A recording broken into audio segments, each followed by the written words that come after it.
Real Talk Radio.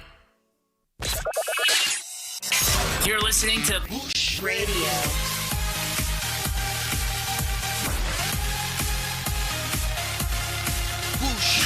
Bush Radio. Your Real Talk Radio. State Affairs with Edmond Obilo is live. Stay tuned. Here we go. State Affairs with Edmond Obilo is live. Stay tuned.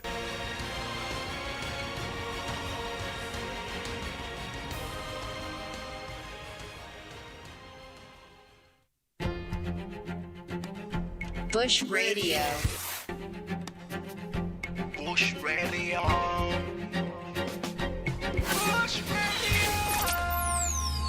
Bush Radio. Bush Radio.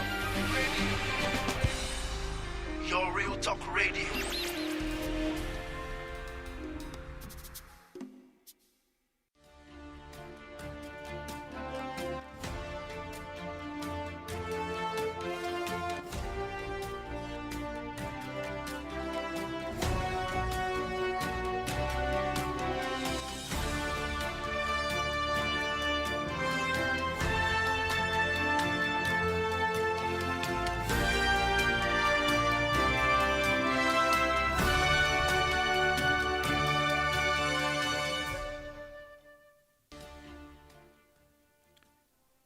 Welcome to the side of time. Welcome to the class of history, politics, and power. The program is State Affairs. I am Edmond Obilo. Remember, we've been talking about Nigeria's first coup, led by Kaduna Nzogu. That coup happened on the 15th of January, 1966. We have looked at the coup. We have looked at events leading to the coup. We have looked at different perspectives of the coup. Now we come to the counter-coup. And the counter-coup is also the story of IRONSI. So here we look at the story of the counter-coup. At IRONSI is the counter-coup. The reason we have titled this edition, IRONSI, Nigeria, the Army, Power, and Politics. So welcome to the side of time. As we run this, you will run with us, right? So let's do it together. Nigeria's history is rich, and understanding history is a way out. The July 1966 counter-coup in Nigeria can be said to be the coup that eventually broke the camel's back. The July 1966 counter-coup stands as one of the most consequential events in Nigerian history, occurring just 6 months after the first military coup of January 15, 1966. This violent upheaval fundamentally altered the country's political trajectory. The counter-coup deepened ethnic divisions and set the stage for the Nigerian Civil War that was fought from 1967 to 1970. The event, also known as the July Rematch, represented a bloody retaliation by northern military officers against what they perceived as an Igbo-dominated coup, a coup that eliminated the country's northern political leadership. There is a terrible effect of counter-violence. Have you noticed that?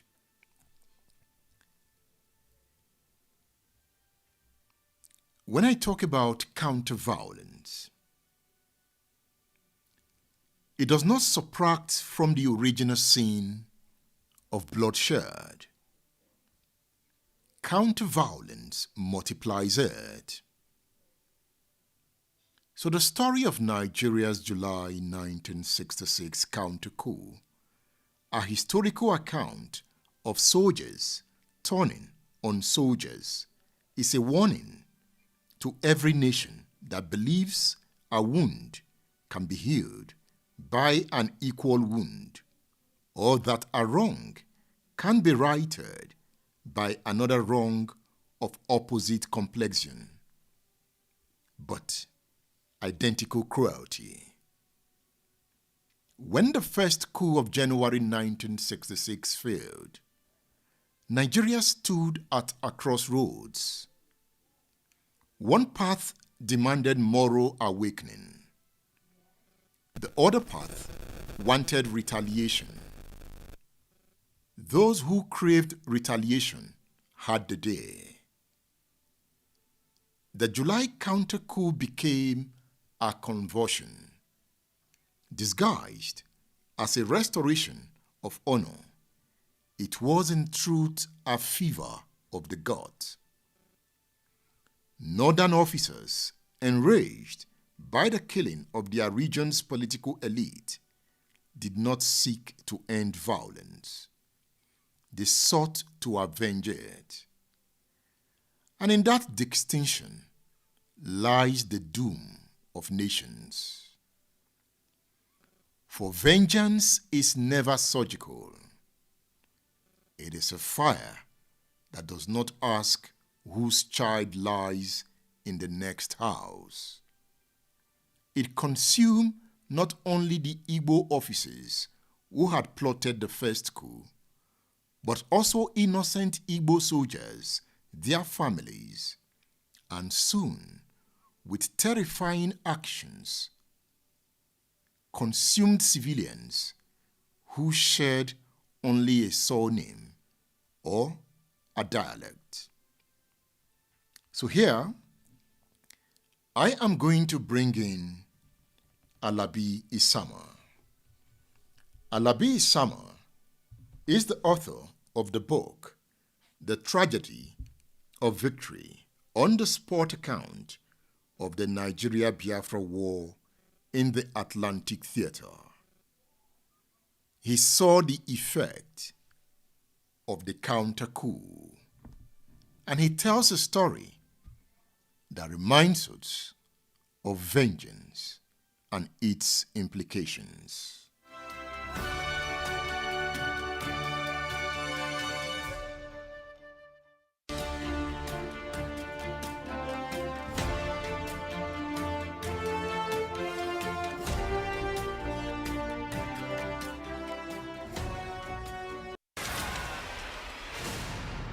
State Affairs with Edmond Obilo is live. It was very bloody. My mother was coming from Zaria to see me at Kaduna because she heard that they were killing officers and everybody. She was there discussing with some people in the public transport, and they happened to be Ukwane people. So she spoke the language with them. They got to the roadblock. They told everybody to calm down. These two people, husband and wife, were killed. That started my mother's involvement also in the Civil War. Look at how you wrote it here. Yeah. You said on page 27, Okay. in the public transport, My mother sat by a couple who were speaking Ukwani, the language of my father, a language spoken by the people of Ndokwa area of today's Niger Delta area. Okay. The couple was shocked to see and hear an Ilorin woman with 3 tribal marks speaking Ukwani language fluently. They became friendly and chatted away in a bus in which they were traveling. That again was the power of language for unity, which we have failed to appreciate as a people. That's right. You said here, then the bus was stopped at a military roadblock mounted by northern troops between Zaria and Kaduna. Yes. During the arrest after the coup, right in front of my mother, these 2 Igbo look-alike families were dragged aside and shot dead right there. That was happening in Kaduna then. Yes. And that is what between Kaduna and Zaria and the roadblock. And that has been described as the pogrom. No, you see, well, you should check the meaning of pogrom. Were they trying to eliminate a whole tribe or a whole group of people? This language had been used many times depending on who you are talking to about the Civil War. When you use the word pogrom, what about Nzogo group that killed all the northern leaders? Was that a pogrom? In this case, the Hausas couldn't reach the eastern leaders. They just killed traders and passers-by that looked like Igbo. So is that pogrom? Many from Calabar, many from Sapele. People, in those days, if you were not speaking Hausa, Igbo, or Yoruba, Sapele people, Gwari people, all of them, if you were not speaking Hausa, you were not you are not from the north. If you are not speaking Yoruba, you are not from the west. State Affairs with Edmondo Bilo is live. Bush Radio. Bush Radio.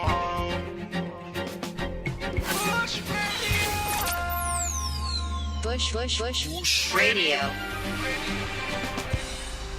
Your real talk radio.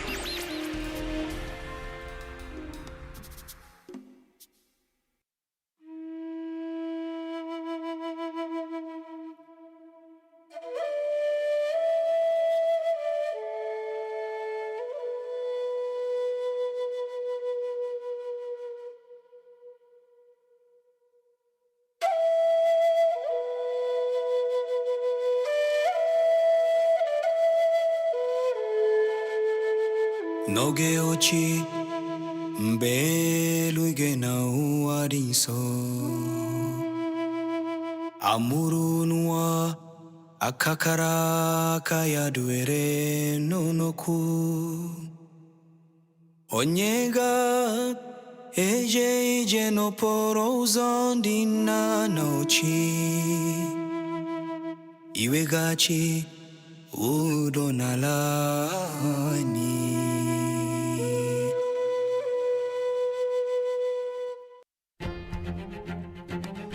Bush Radio. Bush Radio.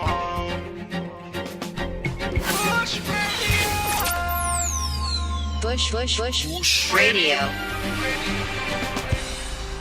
Your real talk radio.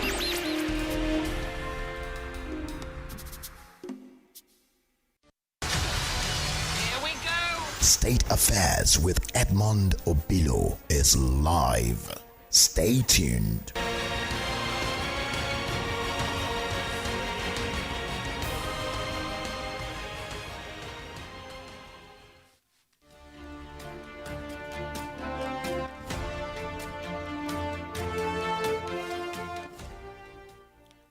You heard the voice of General Alabi Isamade describing the effect of the counter-coup.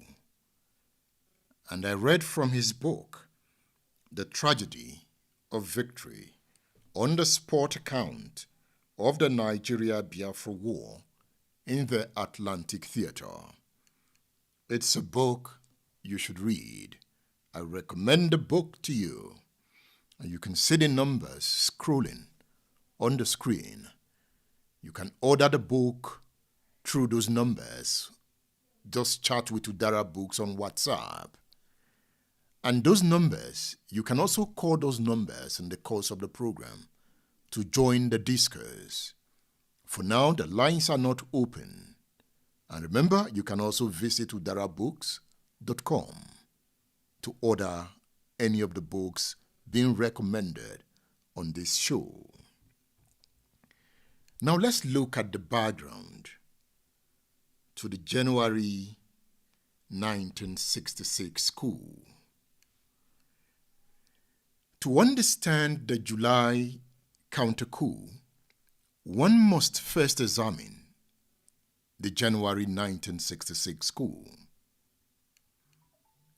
On the 15th of January 1966, a group of young military officers led by Major Kaduna Nzogu staged a coup that resulted in the assassination of Nigeria's top political leaders.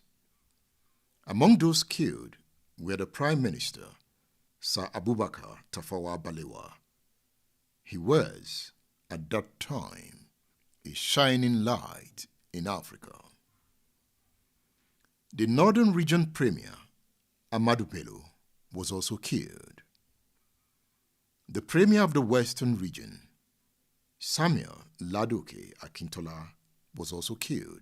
Also killed was the Finance Minister, Chief Festus Okotiebo. The coup also claimed the lives of several senior military officers, including Brigadier Samuel Ademulegun, Brigadier Zachariah Memalari, and Lieutenant Colonel James Palm. Also taken out was Colonel Kor Muhammad and Lieutenant Colonel Abogo Legema. The disproportionate targeting of northern leaders and officers led many to label the event an Igbo coup, although the majors who led the coup, all but Adewale Ademoyega, were Igbo. Major General Johnson Aguiyi Ironsi, the general officer commanding the Nigerian army, emerged as the head of state following the coup. According to historical accounts, Ironsi was not initially eager to assume power. Shehu Shagari, a member of the cabinet at the time, later recounted that Ironsi claimed he was under pressure from soldiers to take control, insisting that the boys were adamant and anxiously waiting outside. Another cabinet member, Chief Richard Akinjide, offered a more coercive account, stating that Ironsi told the cabinet that they would either hand over as gentlemen or you hand over by force.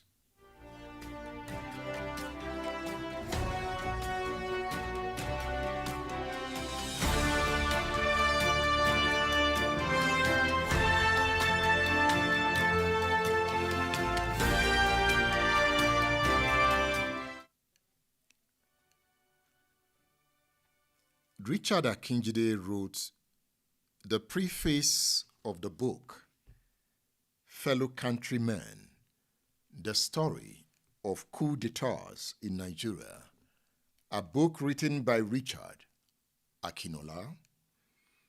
Let's read Akinjide's account of what happened the day IRONSI took over. Here, Akinjide says, I was in the first cabinet that was overthrown by the military in this country. I entered the parliament on December 12, 1959, and I remained in parliament until January 15, 1966, when the government was overthrown. I was the federal minister of education in that cabinet. I woke up one morning in my official house in Ikoyi, Lagos, to discover that my telephone was not working. I had never experienced a coup before, nor did I know that it was a coup. I was thinking it was just a telephone fault until a colleague of mine in the cabinet, Chief Abiodun Akerele, came and told me there had been a military coup. So I had the fortune or the misfortune of being a victim of the first coup in this country. I'm reading from the book Fellow Countrymen, The Story of Coup d'etats in Nigeria by Richard Akinola. Akinjide wrote the preface of the book.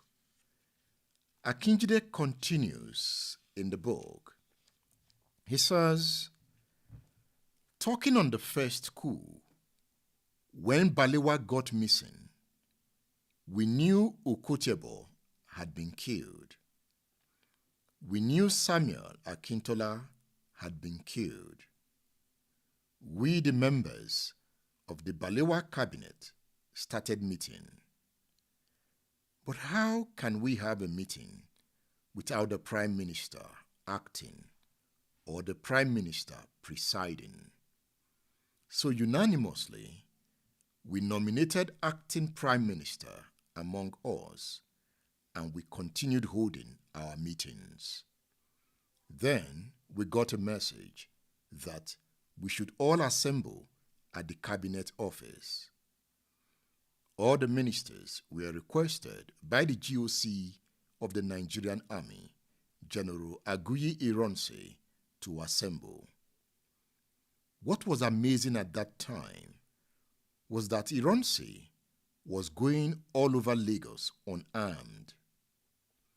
We assembled there, having nominated Zana Dipcharima as our acting Prime Minister in the absence of the Prime Minister, whose whereabouts we didn't know.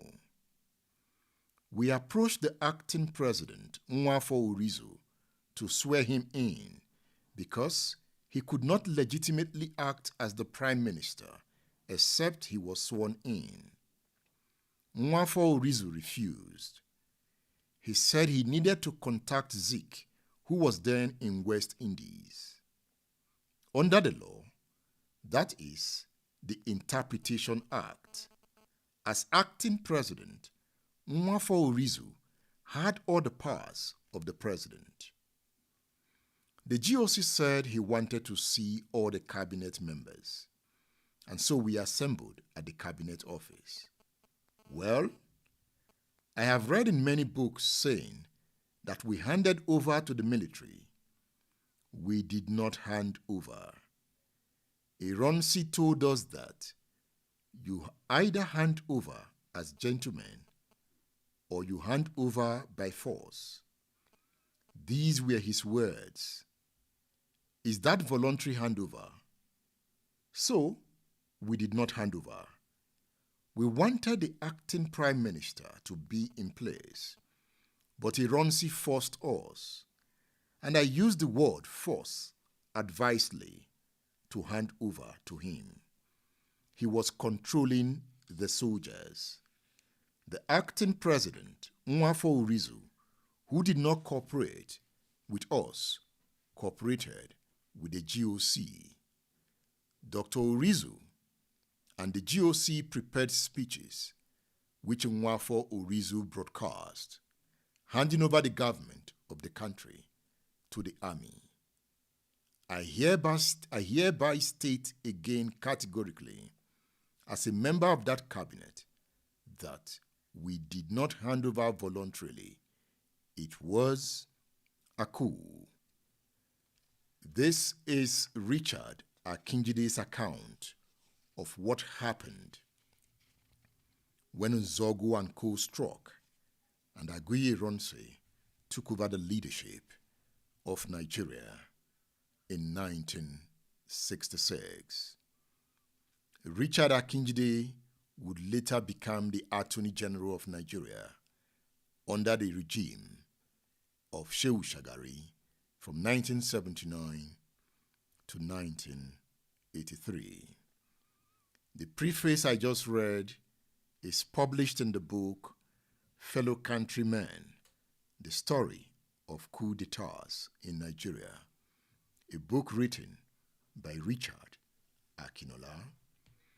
If you look at the theme of today's class, it is IRONSI, Nigeria, the Army, Power and Politics. That is also the title of a book, the biography of IRONSI, written by Chuks Iluegbunam. So on this edition of State Affairs, Chuks Iluegbunam is my guest. He wrote the biography of IRONSI.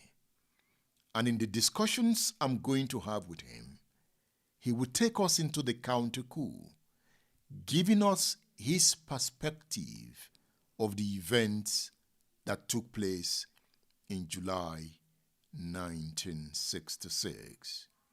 But here, he takes us to events before the counter-coup. Chuks Iluegbunam is on State Affairs.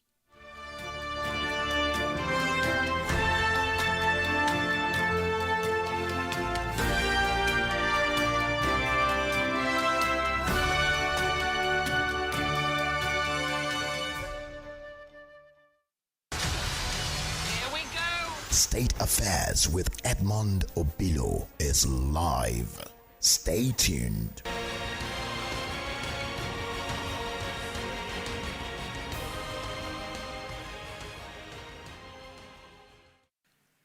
Chuks Iluegbunam is the author of the book IRONSI, Nigeria, the Army, Power and Politics. Let's talk about your book. Of course. In the preface of the work, you quoted Major General M.C. Ali.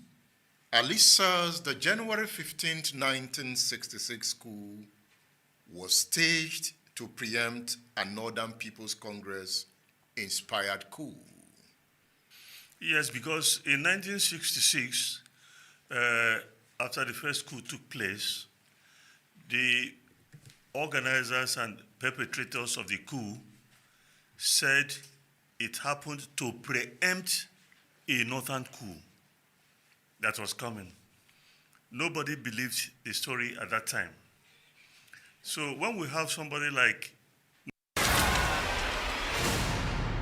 State Affairs with Edmond Obilo is live.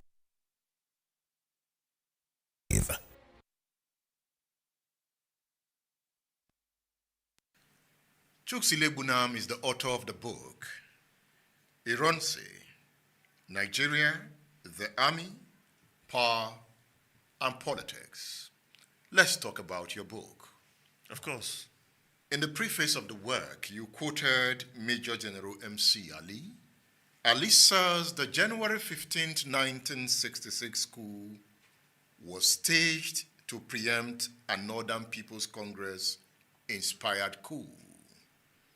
Yes, because in 1966, after the first coup took place, the organizers and perpetrators of the coup said it happened to preempt a northern coup that was coming. Nobody believed the story at that time. So when we have somebody like Major General M.C. Ali validating that story, and then we also have Mr. Trevor Clark, a colonial officer, British colonial officer, he validated the story again. It makes it beyond, it puts it beyond question that it is the truth. That there was a coup planned by the NPC government called Operation No Mercy. It was to happen days before the January 15, 1966 coup. That's why I quoted the two gentlemen there. There isn't any doubt about the veracity of that story. So what you call a northern planned coup can also be defined as the Hausa Fulani coup. In the days when that event happened, you didn't really have that conjoined name of Hausa Fulani. They mostly Hausa, but you can call it Fulani coup, not Hausa coup. Sarana Sokoto was Fulani. He was the person in charge of the government, not the prime minister, who was Hausa. Balewa was not in charge, it was Sadauna. So it was a Fulani thing. They were the people controlling the army. So Ilegbunam is using his book to validate the notion that there was a planned coup to be carried out by Fulani officers before Nzogo and co struck. Yes. Let's look at what Ali said. The 15th January 1966 coup was staged to preempt a Northern People's Congress-inspired coup known as Operation No Mercy, designed to eliminate the critics of Prime Minister Tafawa Balewa. Earlier, the opposition leader, Chief Obafemi Awolowo, was in 1962 rusticated and incarcerated for masterminding a civilian coup for what has been claimed were trumped-up charges. In a bid to assert our authority and deal severely with miscreants, Colonel Zachary May Malari was to lead the northern group of officers to restore the dignity of the northern-led federal government. May Malari here, you remember in Congo, he did not take orders from IRONSI. Yes, I remember that.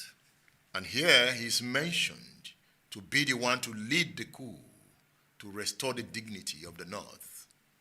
How do you explain that? I think it's just a connection between the reality as exposed to Nigerians and the mindset of the northern power brokers. They have a sense of entitlement. Everything must go the way they want, otherwise they will counter it or thwart it.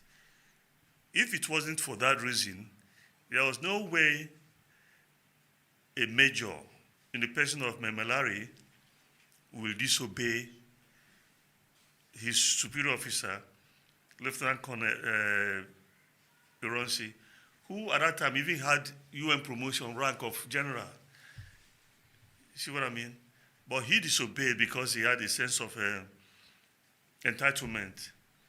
And Ironsi ordered him back to Nigeria, and he left. If it were some other person, back in Nigeria, he would face further sanctions.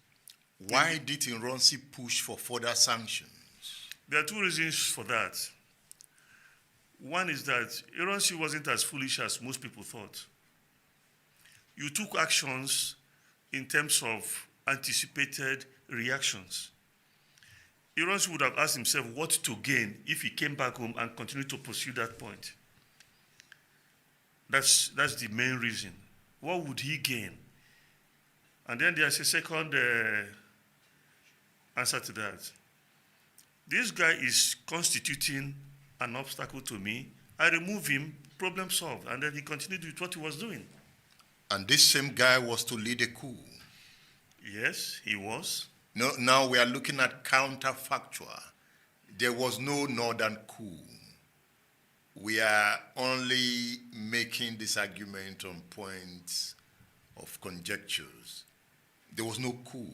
But if there was a northern coup, do you think May Malari would have spared Ironsi?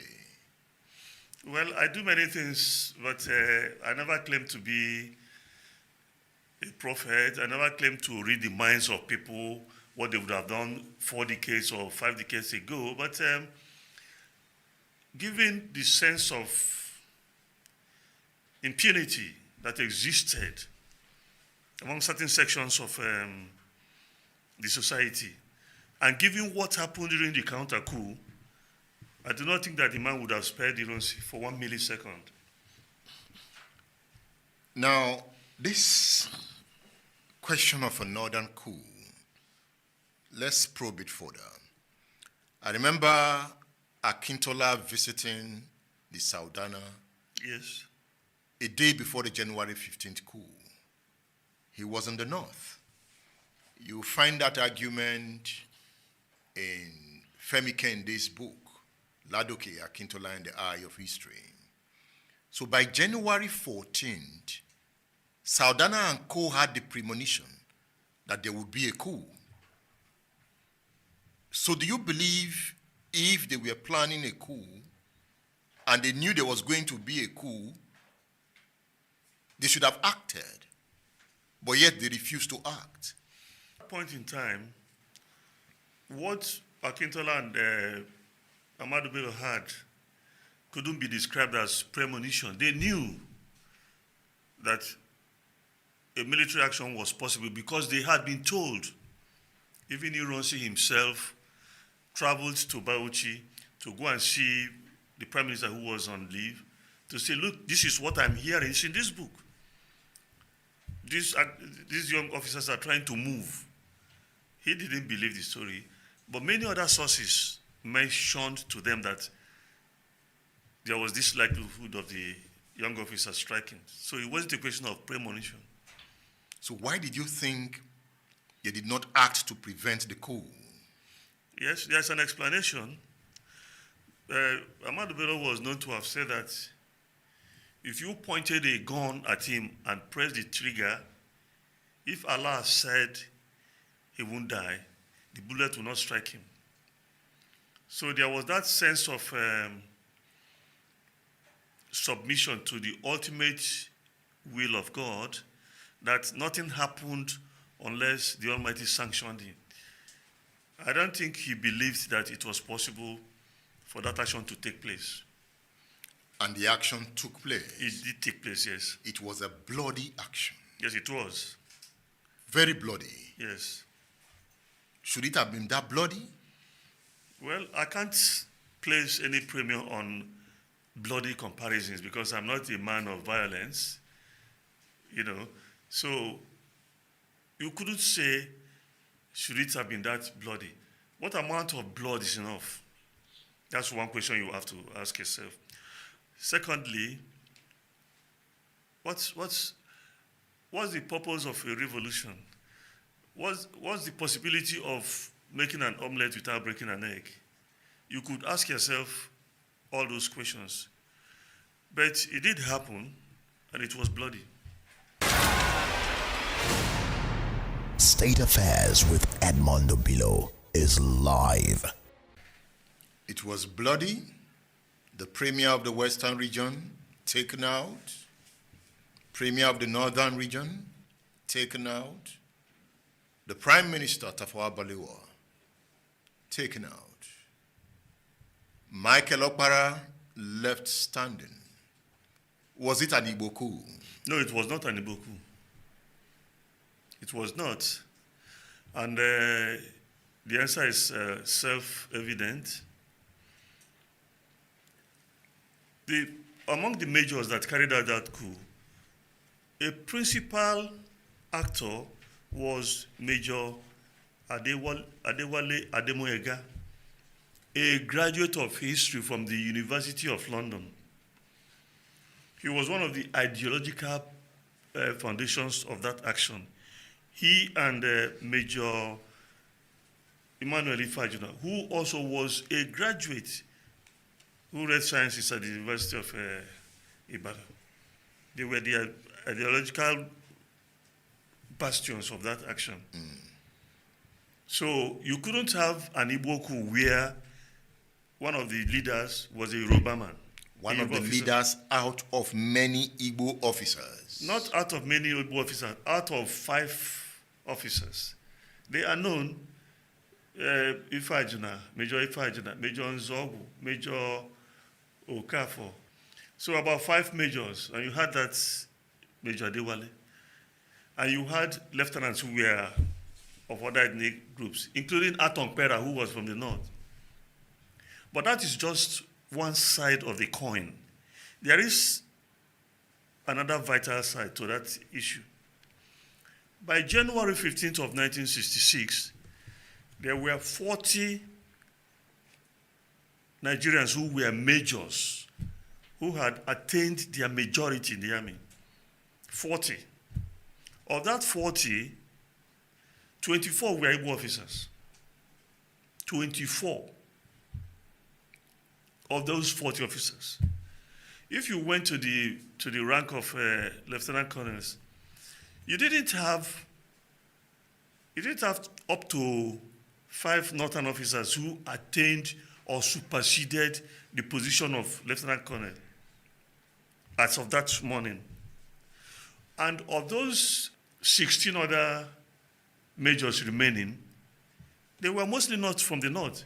They were from Cross River State, what is now Cross River State, so, Akwa Ibom State, yes, south western Nigeria.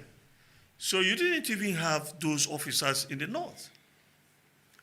If you had 24 majors, Igbo majors, and only 4 participated, how could it be an Igbo coup? The military officers that were killed, Yes. Ademolegun, Shodende, Maimalari, these were top officers, none of Igbo extraction. How do you explain that? That's not correct. Lieutenant Colonel Ato Chinyelu Nebwe was killed. The man came from Orifte in Anambra State. He was killed. What was the circumstances of his death? He was in opposition to the coup. It wasn't because he kept the keys to the armory, because he was quartermaster general. Yeah. And it's not the job of a quartermaster general to keep the key to the armory. He was killed because he was opposed to that coup. And he was pure Igbo blood from the current Anambra State. So it is not true to say that no Igbo officer was killed. Lieutenant Colonel Ato Chinyelu Unebe, he was killed. He was classmates with Yakubu Gowon. In fact, Yakubu Gowon was his best man during his wedding. They were friends. You cannot deny that an Igbo officer was killed because it was only one person killed. Do you understand? And also, when you check about the northern officers who were killed, no Fulani officer was killed. No Hausa officer was killed. Like Jema was not a Hausa man. Memelari was not a Hausa man. They were northern officers. That brings us to the question. So how did we come to this conclusion that it was a northern army? Because if you look at the officers' corps, Igbos dominated the officer corps. So how did they not come to dominate the army? I will explain that to you. The army is an appendage to executive political power. I told you that, extreme strength is its source. If it is filthy at the source, it will be filthy all throughout. If it only trickles, you won't expect it to be gushing down the line. Political authority resided with the prime minister, who was a puppet of the Fulani premier of northern Nigeria, who was controlling the country. So the army was controlled by Sadana of Sokoto. That is why they had that dominance. Before the coming of the Saudana, Igbo officers dominated the army. They right? dominated the army in the officer corps. They didn't dominate in other ranks. No, they didn't. A lot of the troops you had were from the north, especially the Middle Belt area. That's where you had all those recruit private, lance corporal, sergeant. Those were mostly from the north and the Middle Belt region. State Affairs with Edmondo Below is live. You're listening to Bush Radio.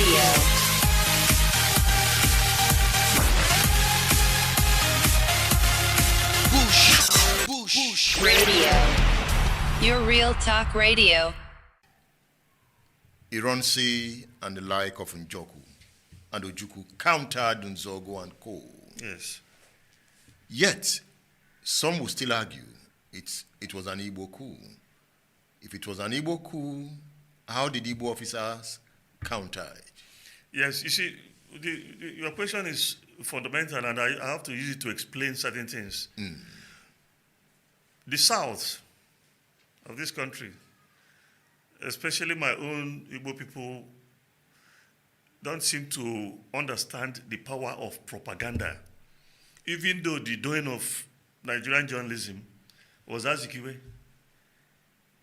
we seem not to understand it. What they did in the North, was to establish what they called the Northern Historical Society. And then they got all these British colonial forces, colonial officers like Moffat and all the rest of them, to be writing a lot of nonsense, publishing a lot of falsehood, spreading disinformation, circulating misinformation, and people took those things to become the basic truth of what happened. The coup from day one was never, from conception to perpetration until today, was never an Igbo coup. But it was to their benefit to make it look like an Igbo coup.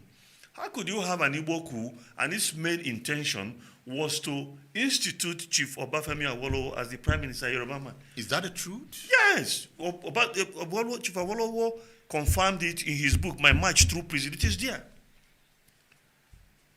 It is there. They made, Zogu was interviewed, he confirmed it. It's in the book written by Adewale, While We Struck. It's in the book written by Major Bullier. It's all there. Do you understand?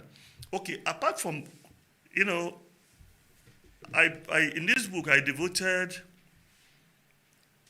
a chapter to General Yakubu Gowon that I entitled IRONSI's Army Chief of Staff. General Gowon is nearing 90 years. I think he should make peace with his God. I think he should make peace with his conscience. Why? Because he has been living a lie. How? What they did was to say that he was the one who crushed the coup. Yakubu Gowon arrived the country on the eve of the coup. He had no command. You can't move troops without a command. The person who IRONSI gave the command to go and crush the coup was a Cameroonian, Captain Hans Anago. The man is still alive now. He's a traditional ruler in Cameroon because when these people, the southern Cameroon area, they went back to Nigeria, back to Cameroon. So he entered the Cameroonian army. He ended up as a general. He is still there. I got him. I interviewed him. It's in the book. And the man said, Gowon knows, and heaven knows that I led the troops. He volunteered to join us. But they kept, if you read this book, I keep forgetting these people because they are liars, these white men. Nobody told lies more than white people. I've lived with them, I've schooled with them, I know them. They lied intrinsically. So they formulated this fabrication that it was Yakubu Gowon who crushed the coup. Crushed it where? It was IRONSI who went from his house in Ikoyi to Ikeja, that cantonment, and roused Colonel Hilary Njoku from sleep. And they mustered the troops. And he delegated them to go and crush the coup. That was what happened. So how could you say it's an Igbo coup when it was Igbo people who crushed the coup? Do you understand? If it were an Igbo coup, what would have been different? If it would have gone, it would have been a walkover. How? Because all the key officer positions in Lagos were under the command of Igbo people. There is no one the battalion command, the armorer, the person in charge, the quartermaster general, everybody, most of them were Igbo officers. So it isn't possible for you to organize that coup and fail. because there will be no opposition. What would have, if it was an Igbo coup, what the Njoku on IRONSI's command would just seize the Ikeja area, just go quietly to all these politicians and seize them one by one. Nobody will oppose it. The people who will be seizing them will be northern troops, who are the recruits. Seize this man, yes sir. He will salute you and go and seize, because that's the way they were trained. You see what I mean? That's the way it happens. What role did Ojukwu play? Ojukwu's role was in Kano, where he didn't cooperate with those sent by Nzogu to seize that city, which had the 5th Battalion of Nigerian Army. That was it. And Ojukwu was an Igbo man. Ojukwu was an Igbo man, called Igbo man, yes. And Nzogu threatened to march on the south. Yes, he did. When you have stirred the honest nest, it scatters in every direction, so you move with the wave. In that state in which he was, he could say he will march to the north, to the south. Probably he meant it. Probably it was a bluff to get to be obeyed. I don't know. Why did they mess up with the IRONSI plot? Why didn't they get him in Lagos? Okay, there's an explanation to that one. The wave, as I told you, and as you know, I wasn't there. The guy who was sent to arrest him was a lieutenant. Lieutenant Obo Oji. The man, I think he died recently, or still alive, I don't know. And then he met the man. He was going to the IRONSI's house, and IRONSI had heard about the coup and was driving to Lagos, and they met on the road. And he said, "What are you? He asked the guy, what are you doing here?" The guy called. That's the story told. And then they said some people had gone to IRONSI at the party that Memelari organized. They couldn't find him there. They said there was a second party. They went there. He had also left the party and had heard about the school and was racing down to Ikeja, so they didn't get him at home. Those were the explanations, what I read, Can you say the officer that went for IRONSI was a coward? Or it was the Igbo spirit that touched him? Because he had IRONSI on his palm. Well, I would scarcely say that he was a coward, because they didn't have this history of coups. It's not as if every morning you go out and march on the parade ground. It's not the same thing. It was happening for the first time. And when you hear that IRONSI was traveling, did the general travel alone? He was in his Jaguar going to Ikeja, but he was there. He had troops behind him. He had mobile policemen in a jeep that accompanied him. He wasn't alone, and he had his revolver there with him. So it's not a man-on-man thing. And in those days, he was the only major general. In those days, people respected authority. If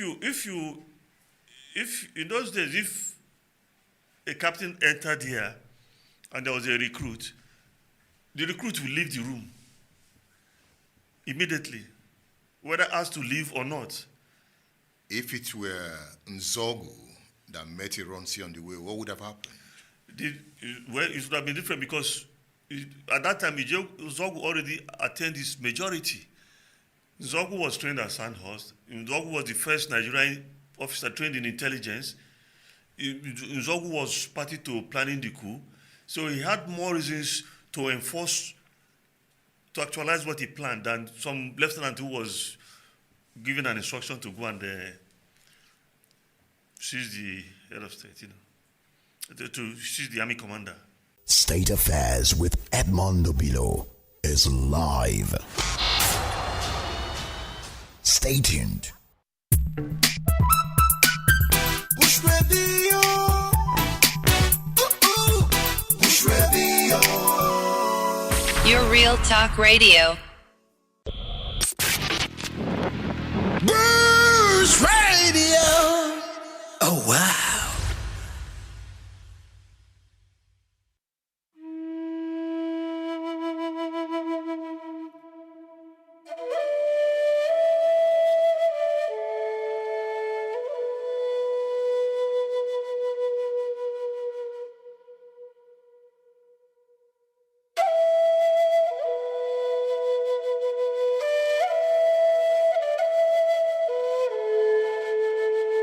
Nauge ochi mbelu igena uariso Amurunwa akakara kaya duere nonoku Onyega eje no poro uzondina nochi Iwegachi udonalani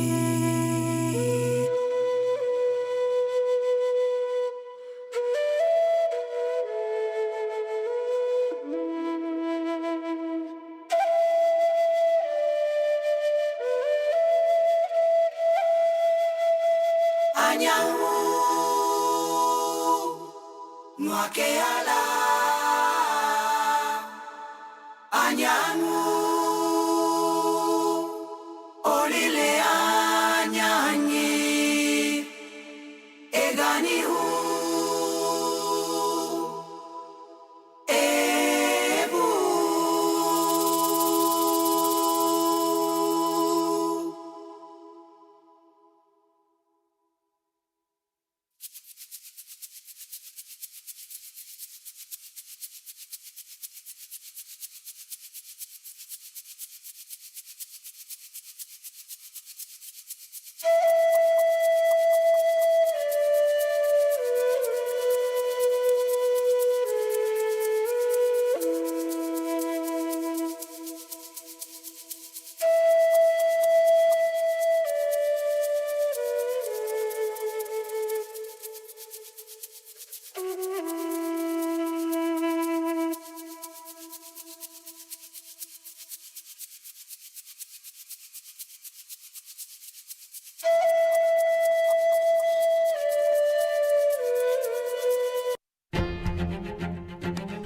Bush Radio.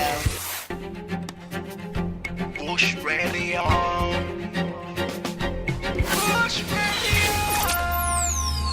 Bush Radio. Bush Radio. Your real talk radio.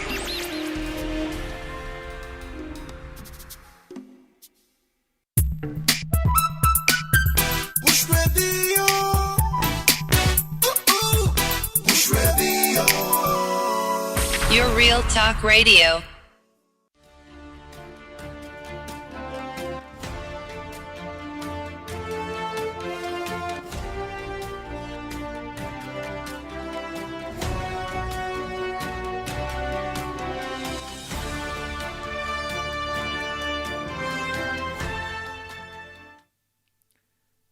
Yes, you've been listening to the conversation I had with Chuks Ilebunam, the author of the book, IRONSI, Nigeria, the Army, Power, and Politics.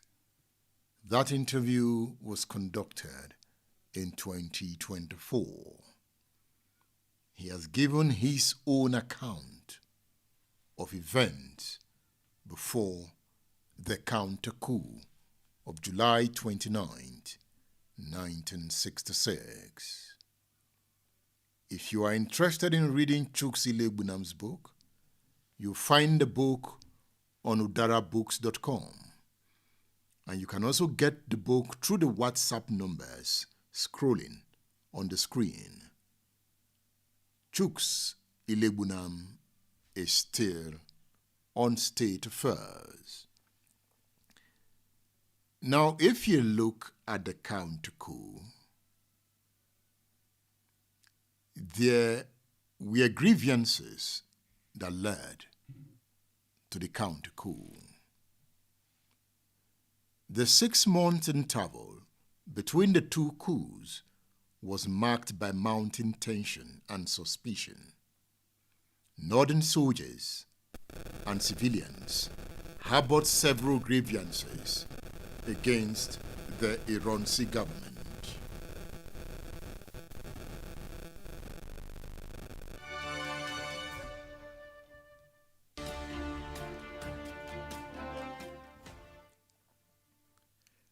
And one of the grievances is that the officers who staged the January coup were neither tried for treason nor punished. Instead, they remained in detention, which many Northerners viewed as preferential treatment. There was also the subject of the Unification Decree. On the 24th of May, 1966, IRONSI promulgated Decree Number 34, which abolished Nigeria's federal structure and established a unitary system of government. This decree was particularly alarming to Northerners who feared it would dismantle the North's political autonomy and administrative advantages. Let's read from the book, Oil Politics and Violence, Nigeria's Military Coup Culture, 1966 to 1976, written by Max Seulin. Oil Politics and Violence, Nigeria's Military Coup Culture, 1966 to 1978, by Max Seulin. Let's read from Chapter 8, entitled The July Rematch. Max Seulin writes, "The suppressed rage of northern NCOs had been a ticking time bomb since January. By mid-1966, there was an unwritten consensus among northern soldiers that there would be a July rematch with their Igbo colleagues. This rematch is today referred to as the counter-coup. With their overwhelming numerical presence in the infantry, approximately 70 to 80% of the infantrymen were northerners. It was clear that a revenge coup by northern soldiers would have drastic consequences. Northern soldiers decided to take the law into their own hands. Their long list of grievances were growing daily. So Max Seulin highlighted the grievances of the North. He says, 1. The murder of their military and civilian leaders in January. The January majors, still not being tried, were being paid while in detention. The Unification Decree also provoked them. He talked about rumors of a further Igbo coup to eliminate all remaining northern soldiers. Max Seulin listed as part of the grievances the promotion of several Igbo majors into lieutenant colonel. He also talks about IRONSI allegedly surrounding himself with other Igbos. IRONSI's plan to rotate the military governors also provoked northern officers. And there was the case of the planned swap of the 1st and 4th battalions. I'm reading from the book Oil Politics and Violence, Nigeria's Military Coup Culture, by Max Seulin. The author continues, a platoon commander's course in Kaduna brought several junior northerners together, including lieutenant colonels, including Lieutenant Sani Abacha, Abdullahi Sheleng, Haladu Hananiya, Muhammadu Jega, Yakubu Dambo, and Wali. These young officers typed and sent an anonymous letter to the most senior northern officer, Lieutenant Colonel Gowon. The letter warned that unless senior northern officers took action to avenge the murders of January within a certain deadline, The junior northern officers would take the law into their own hands. It is not known whether Gowon communicated the content of this letter to his colleagues in the Supreme Military Council.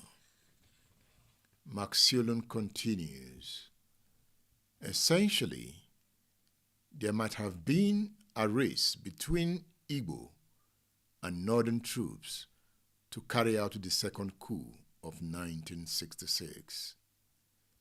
Igbo soldiers, sympathetic to the Major's ideology, were itching to overthrow Aguiyi IRONSI, finish the job of January, and replace him with a more politically vigorous leader.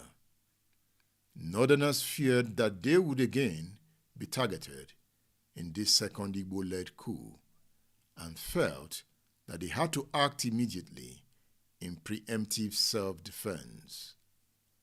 The Eastern region's account of the counter-coup claims that there was a calculated and pre-planned northern conspiracy to murder Aguiyi IRONSI and replace him with Gowon.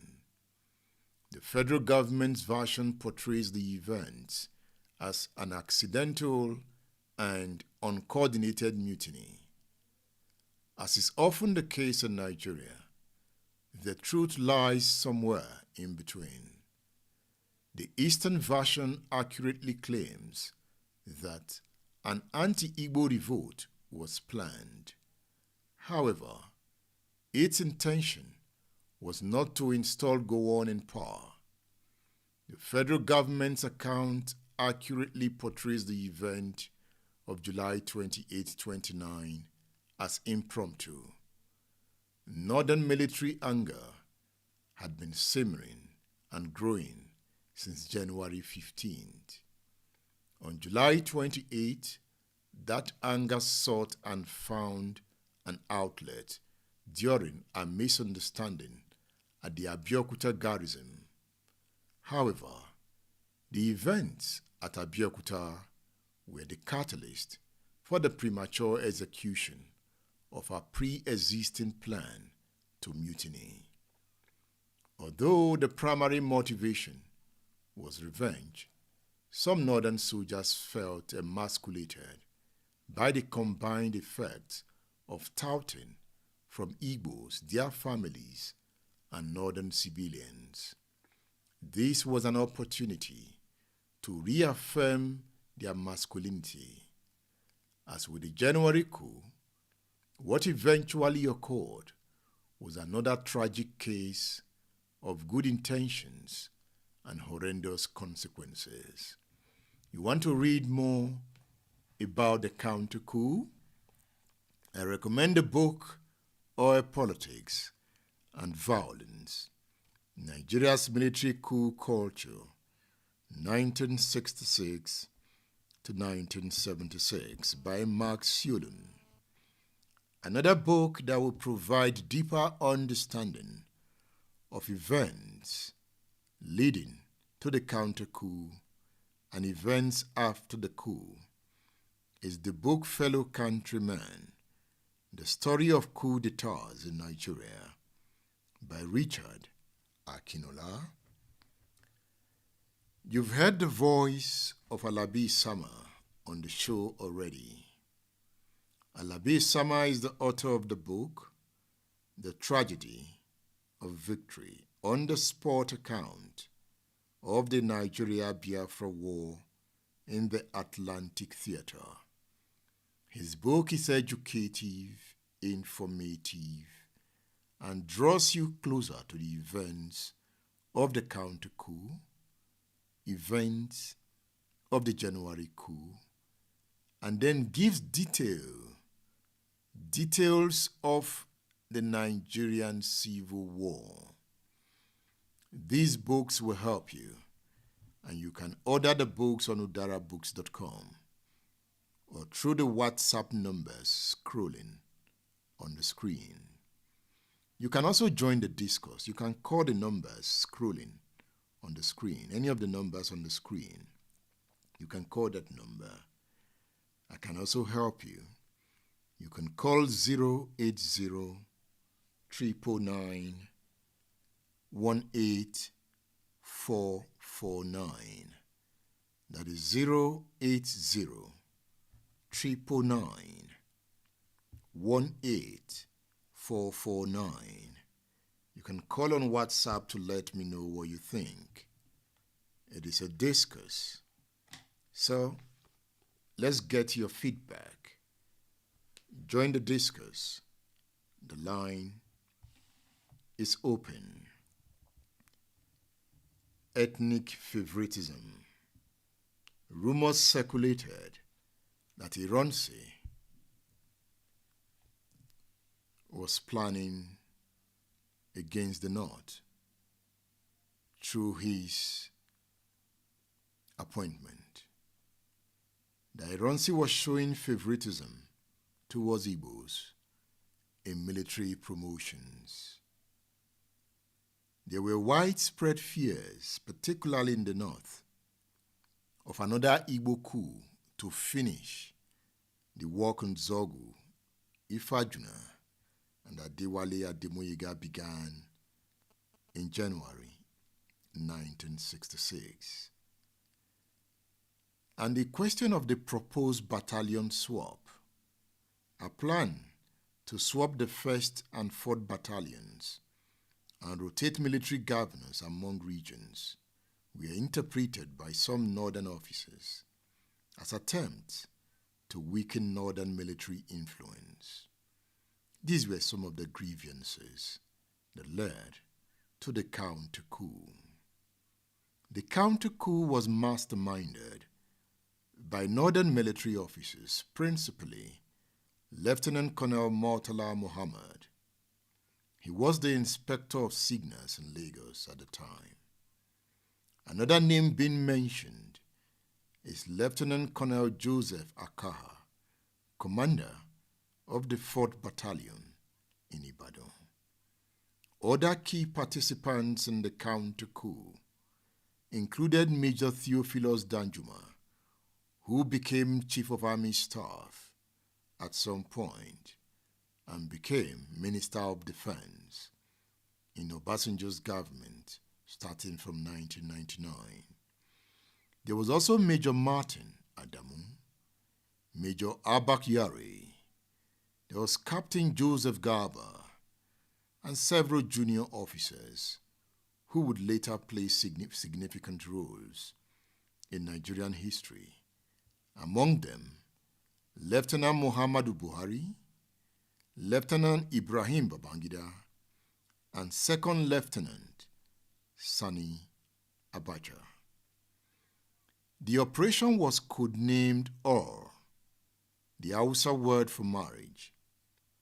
According to historian Max Yulun, the conspirators carefully analyzed various plans before settling on the strategy of capturing the head of state during his visit to Ibadan. Let's read from a new book that is quite educative. I have interviewed the author of the book, and I will be uploading that interview soon on this channel. The book is entitled Towards Understanding the Nigeria-Biafra War and Lingering Questions, an Igbo Perspective, written by Professor Joseph Nodim. Towards Understanding the Nigeria-Biafra War and Lingering Questions, an Igbo Perspective. He gave detailed account of what happened on the 28th of July and the 29th of July, 1966. So let's read from chapter 8 of his book. Chapter 8 is entitled July 29, 1966. He says the first shots of the July 29, 1966 coup were fired at Abeokuta Garrison Organization. The commanding officer, Lieutenant Colonel Gabriel Okonweze, had received a tip from sources in Army Headquarters, Lagos, presumably from the GSO, that a coup might happen in the night of July 28, 1966. He preemptively summoned all his officers to the mess. He gave orders that all soldiers be armed as a deterrent, but the armorer, Corporal Mesa Mari Maje, issued weapons only to northern soldiers. While he was still addressing his officers, non-commissioned officers burst into the mess, and their leader, Sergeant Sabo Kwale, shot the commanding officer dead. Also killed were Captain E.B. Orok of the 2nd Recognizance Squadron, Major John Obienu, the Inspector of Recognizance, and 2nd Lieutenant A.O. Olanio of the 2nd Field Battery. Lieutenant Colonel Hilary Njoku, however, described the events differently.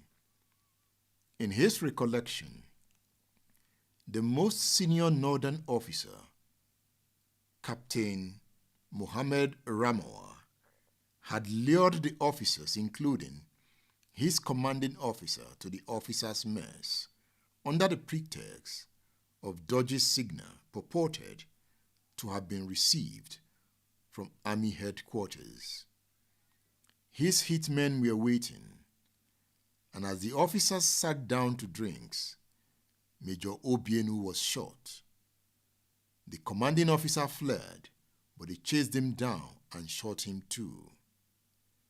Captain Orok had been out to town, but as he arrived back in the barracks, he was pulled out of his car and shot dead. I'm reading from the book Toward Understanding the Nigeria-Biafra War and Lingering Questions, an Igbo Perspective. It is one of the latest books on the war, written by Professor Joseph Nnodim. He continues on page 82. He says Captain Ramawa telephoned Lieutenant Colonel Gowon to let him know what had happened in Abeokuta.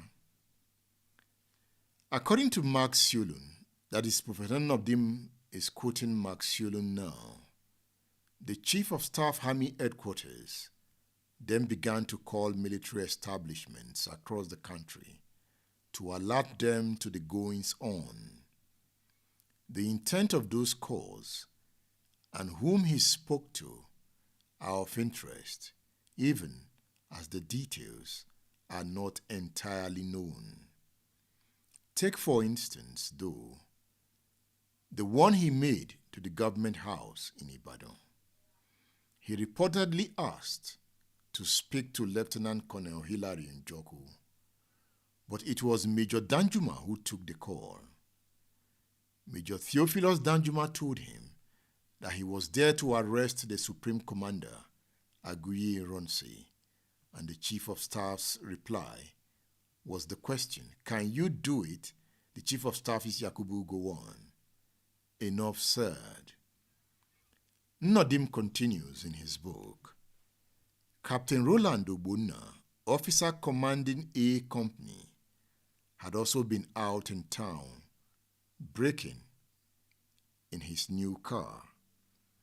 He returned to the barracks and went to the mess, literally and figuratively.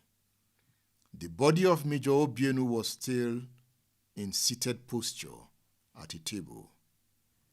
Captain Ogbonna saluted before his eyes caught the pool of blood. He quickly sized up the situation correctly and fled back to town, where he called 1st Battalion, Enugu, 2nd Battalion, Ikeja, and 4th Battalion, Ibadan, from the police station. The call to the east reached the commanding officer, Lieutenant Colonel David Ogunere, in a timely fashion. Unfortunately, his message to 2nd Battalion was received by mutinous officers and passed on to their leaders, Lieutenant Colonel Murtala Mohammed and Major Martin Adamu.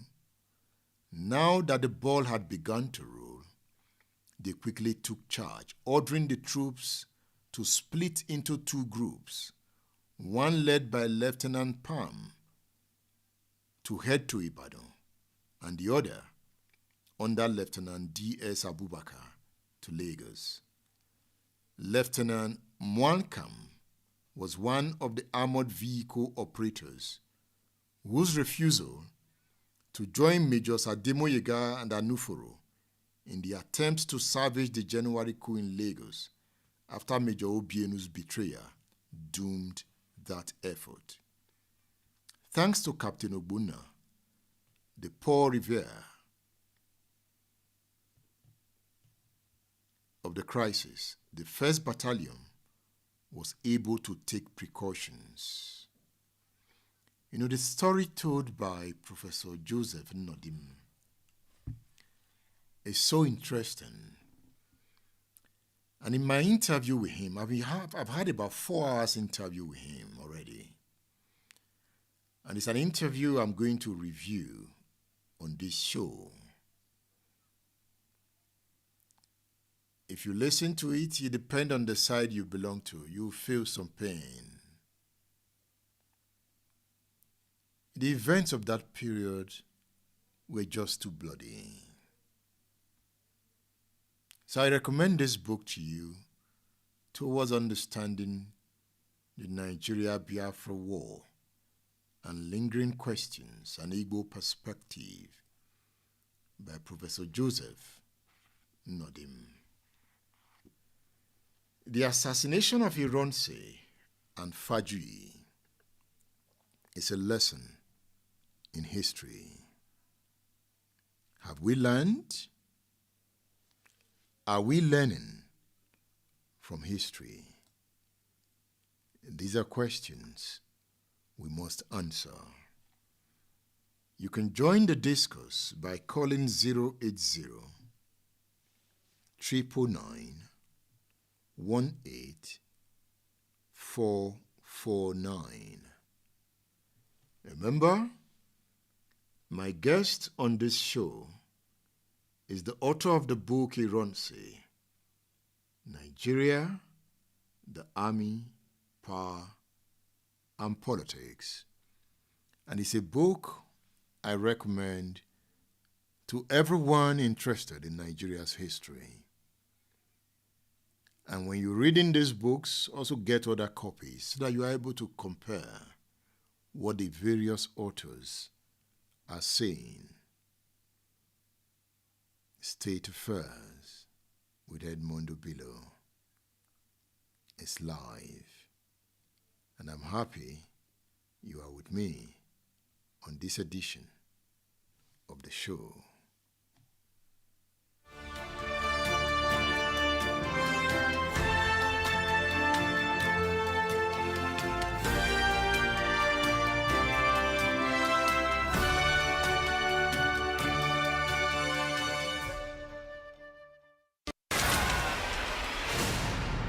State Affairs with Edmondo Bilo is live.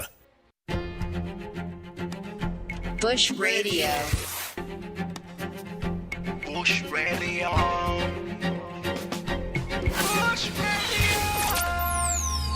Bush Radio. Bush Radio. Your real talk radio.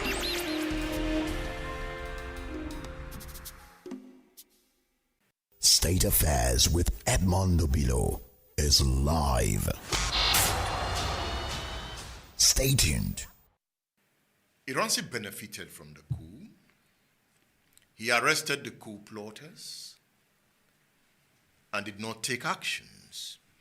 In this book, you brought in the interview that was granted by Theophilus Danjuma, And one of the anger of northern officers was that the coup plotters were treated like kings in detention.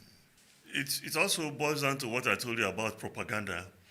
If you read Nzogu by General Olusegun Obasanjo, you will see letters written from Kirikiri prison by Nzogu to him, published in that same book, showing the way they were being maltreated. One of them even had bayonet wounds. So it's not true that they were being treated like kings in the detention. That was what Theophilus Danjuma said. I don't have to believe him. I don't have to believe Theophilus Danjuma, who gave the orders for IRONSI to be killed and is denying it to this day. I do not have to believe him, not even for 1 millisecond. You said he gave the order? Yes, he did give the order. He said he didn't. That's what he told you. That it was beyond him. Is it not shameful? You were a major, you went to capture one man, and the situation got beyond you. And later he called IRONSI a desk general. When IRONSI got all his promotions under white colonial officers and was able to arrest a whole nationwide coup, he couldn't control attack on Government House Ibadan. And you want me to believe him? Lest I forget, how did Igbo officers come to dominate the officer corps when the colonialists were in charge? I will tell you. It's a very easy question to answer. People who started to enter the army did so from after the Second World War. After the 50s, 60s. At that time, for you to go into the officer corps, you've got to have school certificate. By the time they got the first secondary school in northern Nigeria as a whole, I think it's Barawa College, one of those schools, you had scores of secondary schools in southern Nigeria. So a lot of them from the north didn't have the qualification to go into the officer corps. That was why they were not represented there. There was no quota system. There was no quota system at that time.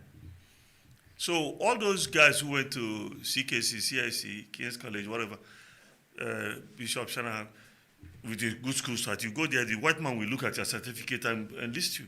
And then you went for officer training. If you didn't have it, you didn't go in. Yes.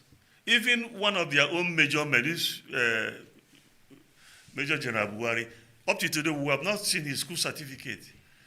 Those were the people who came in when Sadana was there, and whether, if it is right, cut it. If it is not right, cut it. They were just being flooded into the army at that time. Up to today, Buhari has not shown his school certificate, and it is the truth. Let's go back to Ibadan. IRONSI came in, and he came in with Unification Decree 34. Yes, he did. That was one of the anger of the North. The fact he wanted to dominate the country with his tribe men. Unification Decree 34, from what you know today, was that a right move by IRONSI? Yes, it was a correct move. It was a correct move, but the timing was wrong. You could say the timing was wrong. And how did IRONSI explain it? That the military has a unified command, which is the truth. Wherever you are in the army today, your boss is the general officer commanding. The chief of army staff is your boss. Anywhere you like, make you be in this country, because it has a unified command. It wasn't like then when you had the regions. When you had the regions, you couldn't go to Michael Okpara's Eastern Nigeria and give any orders. It will not be respected. You couldn't go to Akintola's Western region and give any orders because you had those regional structures in place. But the Army's direct leadership system overrode all those. You didn't have to take permission from the premier of Northern region to move your troops about in the north. That was what happened. So the decree number 34 that you mentioned unified those services. That was not the grouse of the people.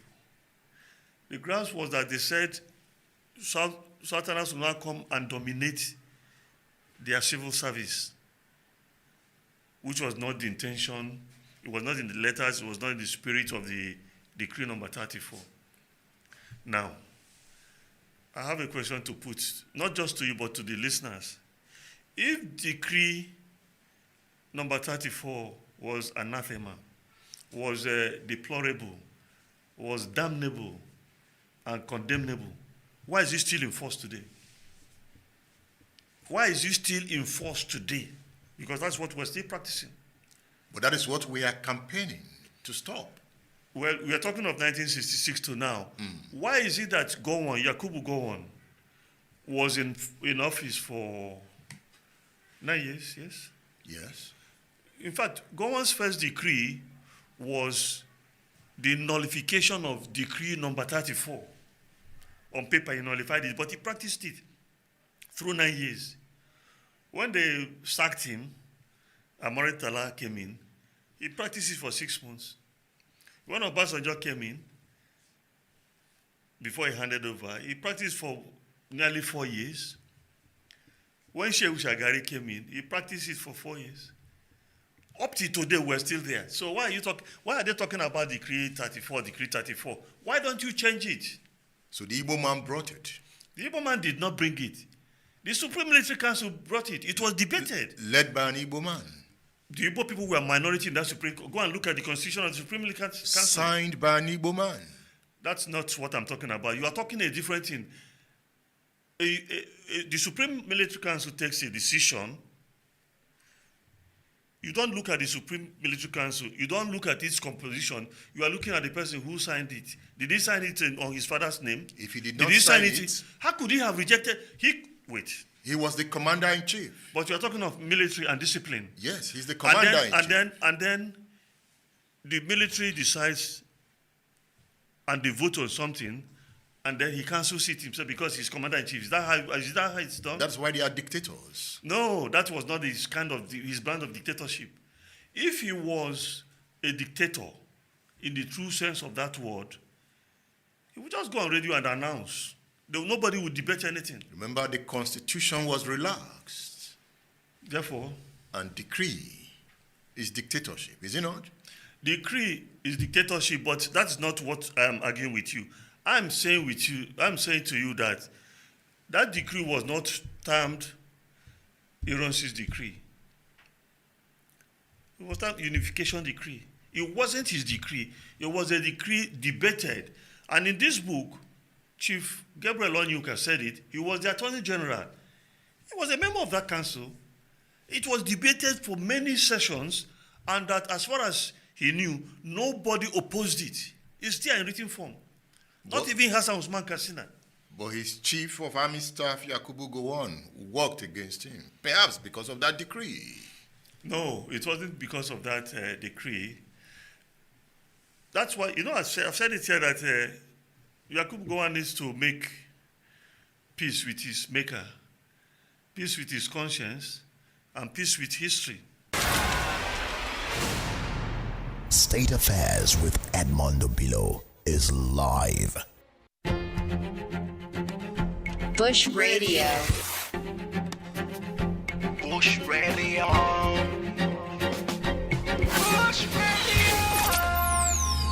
Bush Radio. Bush Radio. Your real talk radio.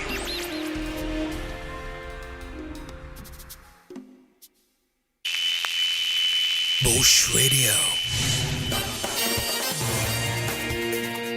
Breaking down the news.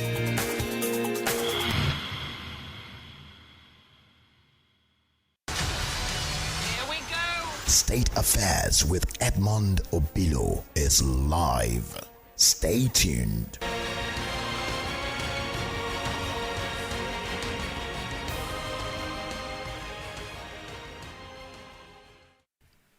A lot of people keep saying that it was Muritala Mohammed who led that counter-coup. No lie. That counter-coup was led by Lieutenant Colonel Yakubu Gowon. He led that coup. Tell me more. Okay. If you go to that section when that counter-coup started, Yes. that morning, and then he phoned Ibadan, government house where IRONSI was staying. And then the person who picked the call was Danjuma. And Danjuma said, we are here, we have surrendered the place. We want to seize, we want to arrest IRONSI. And what did Yakubu go and ask him? Can you do it? The most senior Northern officer was asking his junior officer, his subordinate, can you seize the head of state? That's one question. That might be an opportunistic question. Hold on now. Now, Gowon was in Lagos. Gowon was chief of army staff. The action had started. Gowon had troops under his command. He didn't move any forces anywhere throughout the hours that the coup lasted. Gowon was actually at the Ikeja cantonment with his forces there. He didn't do anything. That's why I tell you that he was the person in charge. He knew what was being planned. You know, he's just like, in a sense, Yakubu Gowon is just like Muhammadu Buhari. The coup that led Buhari into power was organized by him, but up to next tomorrow, he keeps saying that he didn't know about it. He was called to make it and asked to become a lie. That's not true. He organized it. He knew about it from beginning to the very tail end. You know, Theophilus Danjuma gave the impression that the northern officers in Abeokuta started the coup. It was an opportunity that they grabbed when Igbo officers were holding meeting in Abeokuta. And seeing what these younger soldiers had done, Yakubu and co. decided to key into the moment. Perhaps it wasn't a planned coup. It was an opportunity to take revenge. People should, as you have asked them, people should try and read this book. This book was first written over 20 years ago and it was updated. In the update, you have the interview of Major General Jeremiah Husseini. Is there. Who said they planned the coup over weeks. They would drive out of their barracks in a car and go as if they are traveling to Midwest then and be planning it. It was planned over a long time. It wasn't opportunistic. They knew the date they set aside for it. They planned it very, very well. It wasn't. It's in the book. Jeremiah says he's still alive. And your man IRONSI didn't know as the commander-in-chief. It's just like what happened in January. What's his name? General IRONSI was told severally. Even Madiebo wrote it in his own book, The Nigerian Revolution and the Biafran War. That he went there and he told him, he got there, IRONSI said, let Yakubu go and be there. And he told him everything. This is what they are planning. And Gowon was listening. He was there listening. And when they finished, he told his chief of army staff, go and destroy those bases where they are planning this thing. The man said yes and go and went and sat down in his house. And he didn't monitor his chief of army staff. You have to understand what is going on here. IRONSI wasn't an administrator. He was a military officer who became head of state. What are you talking about monitoring? Yakubu Gowon got reports that they were going to overthrow him. He knew, even before he went to that yes, he knew all those things. There's a stage you get to, you say, as one of his men was saying in this book, that let me be the sacrificial lamb. Let's leave it at that. IRONSI had many reports on plots to overthrow him. You know, the way they captured him, it was so easy. It wasn't as easy as you would say, because they got to where he was. And that's what I was telling you, that a lot of the foot soldiers were from the north. Do you understand? And And before that time, before the coup actually took place, the soldiers had been conditioned. They will go to the barracks in Ibadan. They will be speaking outside. I said that, where is your commander in Naku? Where is that your commander? You know, you have someone, your fellow northerner, they killed him. The opposite people are here eating food, drinking. They will go to all those places where you have their people telling them. So they had conditioned them that some injustice had been done and they had to be redressed. So by the time you went there, IRONSI, mind you, wasn't a tribalist. Gowon constituted the Brigade of Guards made up of only his people. Didn't you hear it? Yakub Gowon is alive. He set up the Brigade of Guards. The only person who was not from his place was Jogaruba. Other were his own people. Go. Did he prevent his being moved when the time came? So when those soldiers, Danjuma led to the governor's lodge in Ibadan, got there, it was a question of speaking their language to their people there, and then the protectors became the attackers. That was what happened. Was Fajuyi a hero? Well, this may be the most sensitive question you will ask in this session. The way the history has gone, he obviously is a hero because I was at the University of Ife. They had two major halls there. One of the female hostel was called Moremi Hostel. Mythically or legend, Moremi was the person who saved Yoruba people from external aggressors. The same thing, that's the same way that Fajuyi was seen as the person who decided to sacrifice his life instead of letting go of his guest, General IRONSI. I interviewed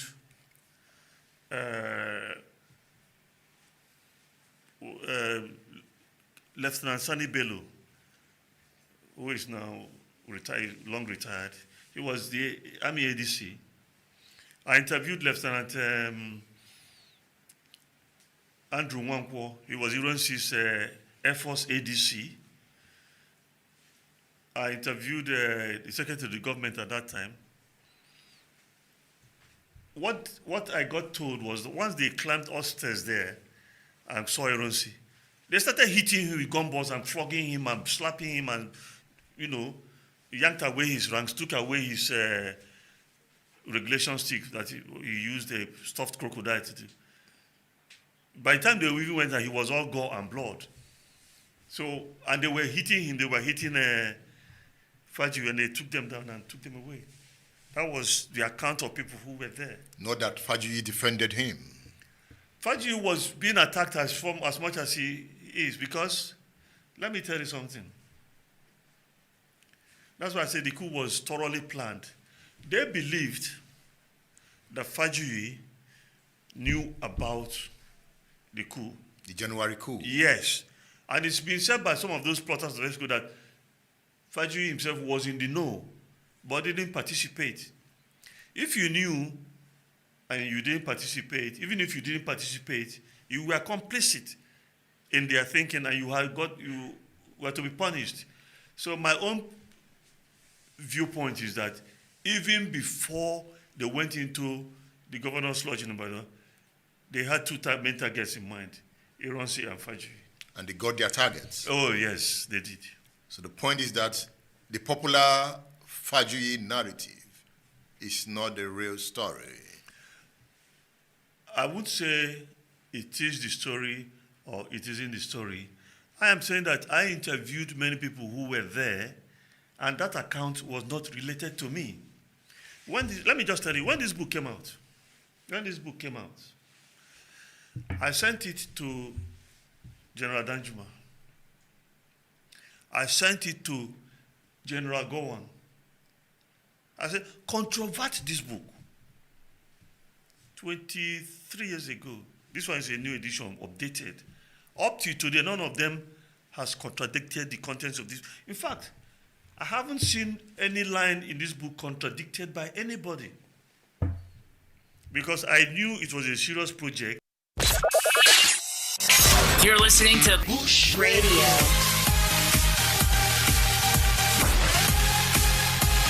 To joke with it, I stated only those things that I found in my research.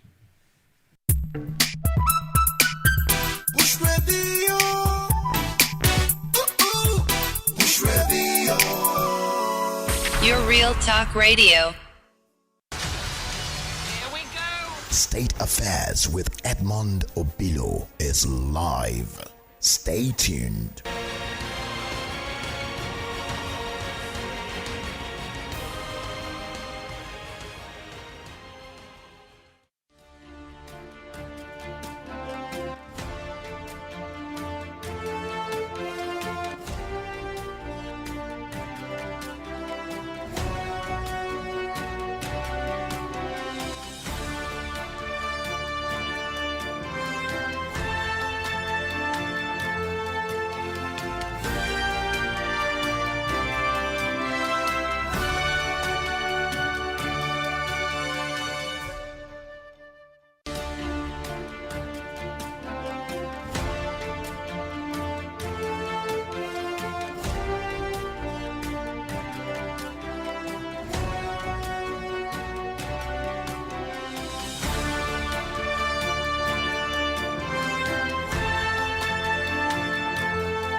Yes, you've been listening to my conversation with Chuks Iluegbunam, the author of the book IRONSI, The Army, Power, and Politics.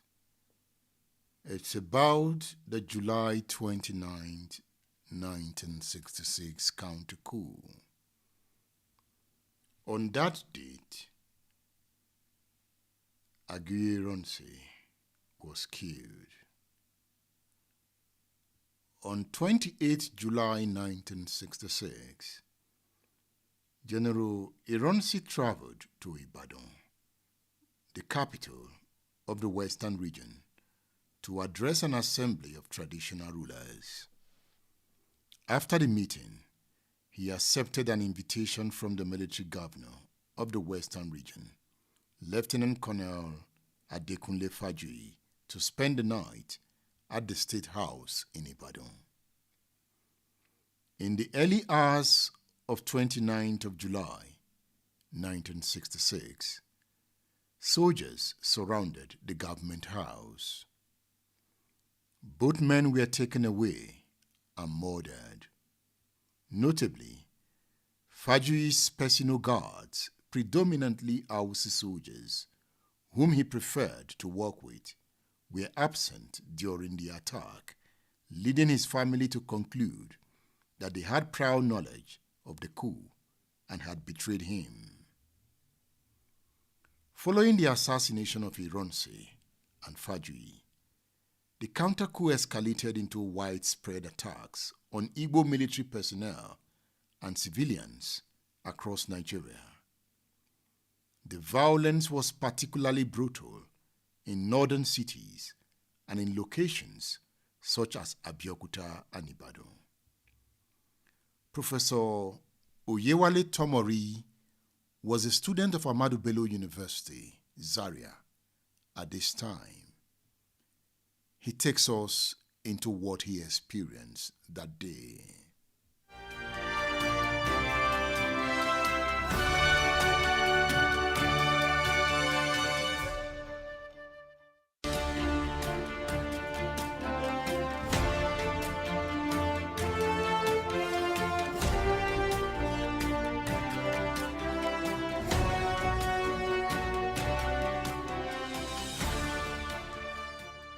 ABU was doing all of the thing. So I'll say, where will I start from here and still move to another university? Let me go to the one where the old name will be. So that's how I chose ABU. I went in there. and did my vet medicine. I thank God I went on very well, came out one of the best students, and things worked out well. But in between, and that's the Nigeria we have, there were a lot of crises going on at the time. We got into ABU September 1966. I remember that day. That was the period of political crisis in Nigeria. We had all the crisis in Nigeria, at that time. 10 days later, September 29, there was a lot of rioting on the university campus where people were killed, workers and all that kind of thing. A lot of our colleagues came back to the South because of that. But I kind of stayed on. My argument was always saying, so Nigeria will settle. I will go to Ibadan because that was the only veterinary school. I will still come back to Zaria anyway. God will save me. And so that's why I stayed in ABU throughout the period. What did you see on the 29th of September? On the 29th of September. 1966. Let me start with the night before.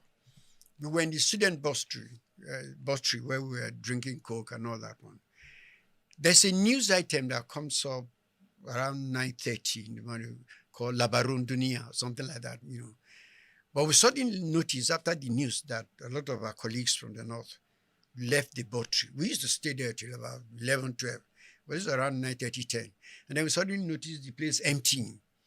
And many of our colleagues from the north went away. Later on, we don't know how true it is, that they had that the news that day said some people from the north were killed in Port Harcourt. That was what was the news. And it was soon after that they all began to move out.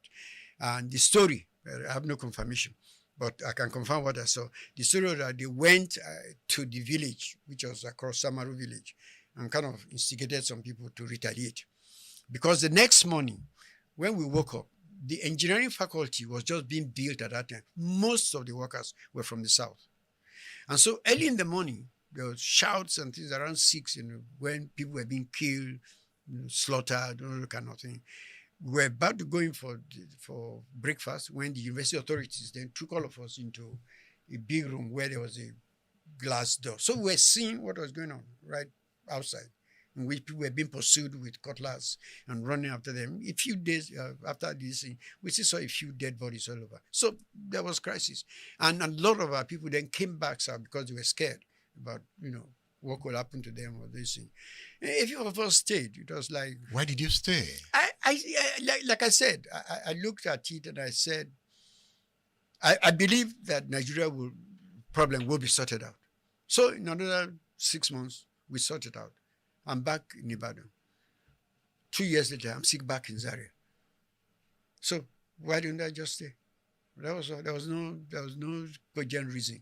But I remember the night of that crisis, that night when there was killing, there was a story that they were still coming back to deal with other students who are not from the north.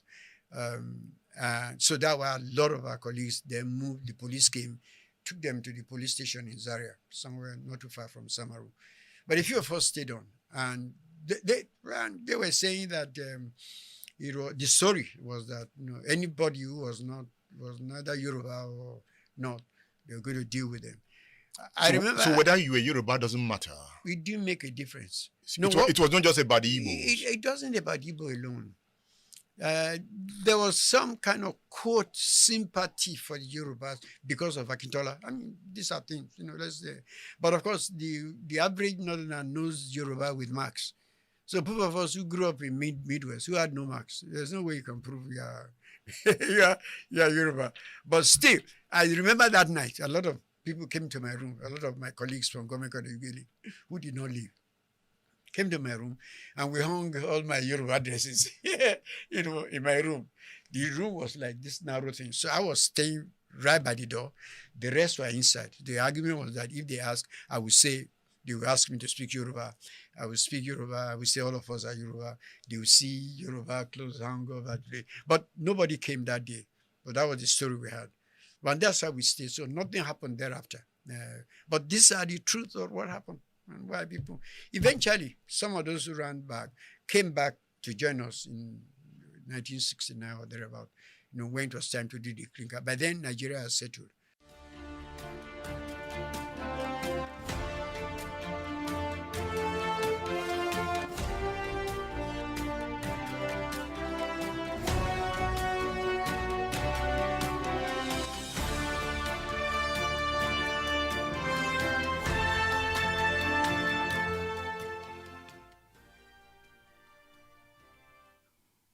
You can join the discourse by calling 080 999 18449.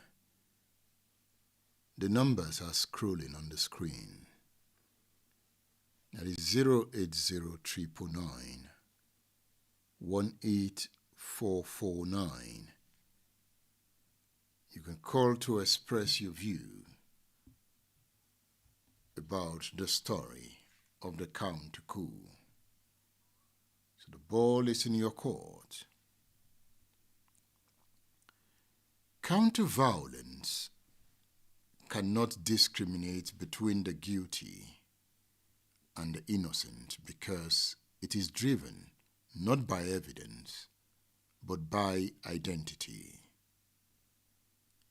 In July 1966, a young Igbo lieutenant who had slept through the January coup was nonetheless shot in his barracks. A pregnant Igbo woman in Kaduna was pulled from a taxi and killed because her husband was an officer.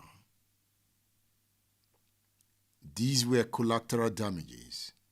They were the consequences of tribalism. Once you decide that a group, not an individual, is responsible for a crime, every member of that group becomes a legitimate target. And once you cross that threshold, you have abandoned nationhood for tribalism. You can describe it as the slow suicide of any plural society. The political lesson is unforgiving. Counter-violence destroys the very possibility of trust. And without trust, a federation is merely a hostage situation waiting to collapse. Before July 1966, Nigeria's wounds, though deep, were not yet cancerous. After July, trust evaporated. Igbo officers who had remained loyal to the northern-led government now saw that loyalty was worthless. Northern civilians, in turn, saw every Igbo as a potential conspirator. The state meant to be the neutral arbiter of justice became an instrument of ethnic revenge.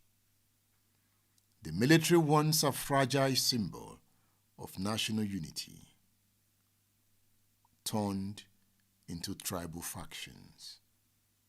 In that vacuum, reason fled, and fear became the only language spoken. Let's listen to Alabi Sama again.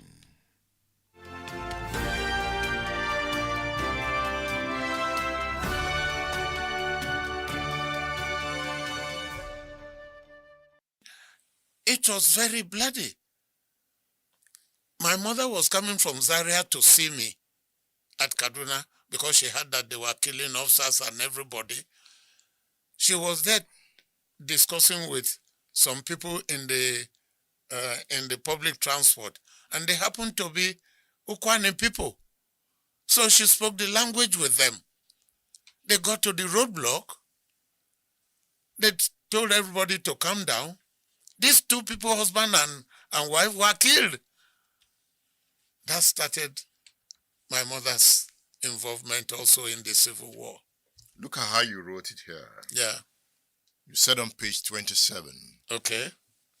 In the public transport, my mother sat by a couple who were speaking Ukwane, the language of my father, a language spoken by the people of Ndokwa area of today's Niger Delta area. Okay. The couple was shocked to see and hear an Ilorin woman with 3 tribal marks speaking Ukwane language fluently. They became friendly and chatted away in a bus in which they were traveling. That again was the power of language for unity, which we have failed to appreciate as a people. That's right. You said here, then the bus was stopped at a military roadblock mounted by northern troops between Zaria and Kaduna. Yes. During the arrest after the coup, right in front of my mother, these two Igbo look-alike families were dragged aside and shot dead right there. That was happening in Kaduna then. Yes. And that is what between Kaduna and Zaria at the roadblock. And that has been described as the pogrom. No, you see, well, you should check the meaning of pogrom. Were they trying to eliminate a whole tribe or a whole group of people? This language had been used many times depending on who you are talking to about the Civil War. When you use the word pogrom, what about Nzogo group that killed all the northern leaders? Was that a pogrom? In this case, the Hausas couldn't reach the eastern leaders. They just killed traders and passers-by that looked like Igbo. So is that pogrom? Many from Calabar, many from Sapele. People, in those days, if you were not speaking Hausa, Igbo or Yoruba, Sapele people, Gwari people, all of them, if you were not speaking Hausa, you were not you are not from the north. If you are not speaking Yoruba, you are not from the west. State Affairs with Edmond Obilo is live. You're listening to Bush Radio.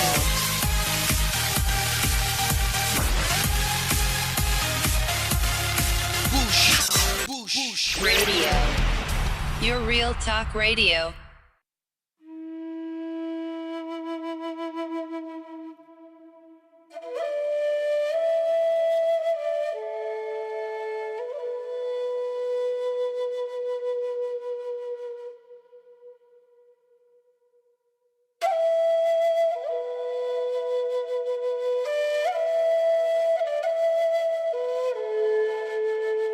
Noge ochi mbelu gena uariso amurunwa akakara kaya duere nonoku onyega eje no poro zondina nochi iwegachi udonalani.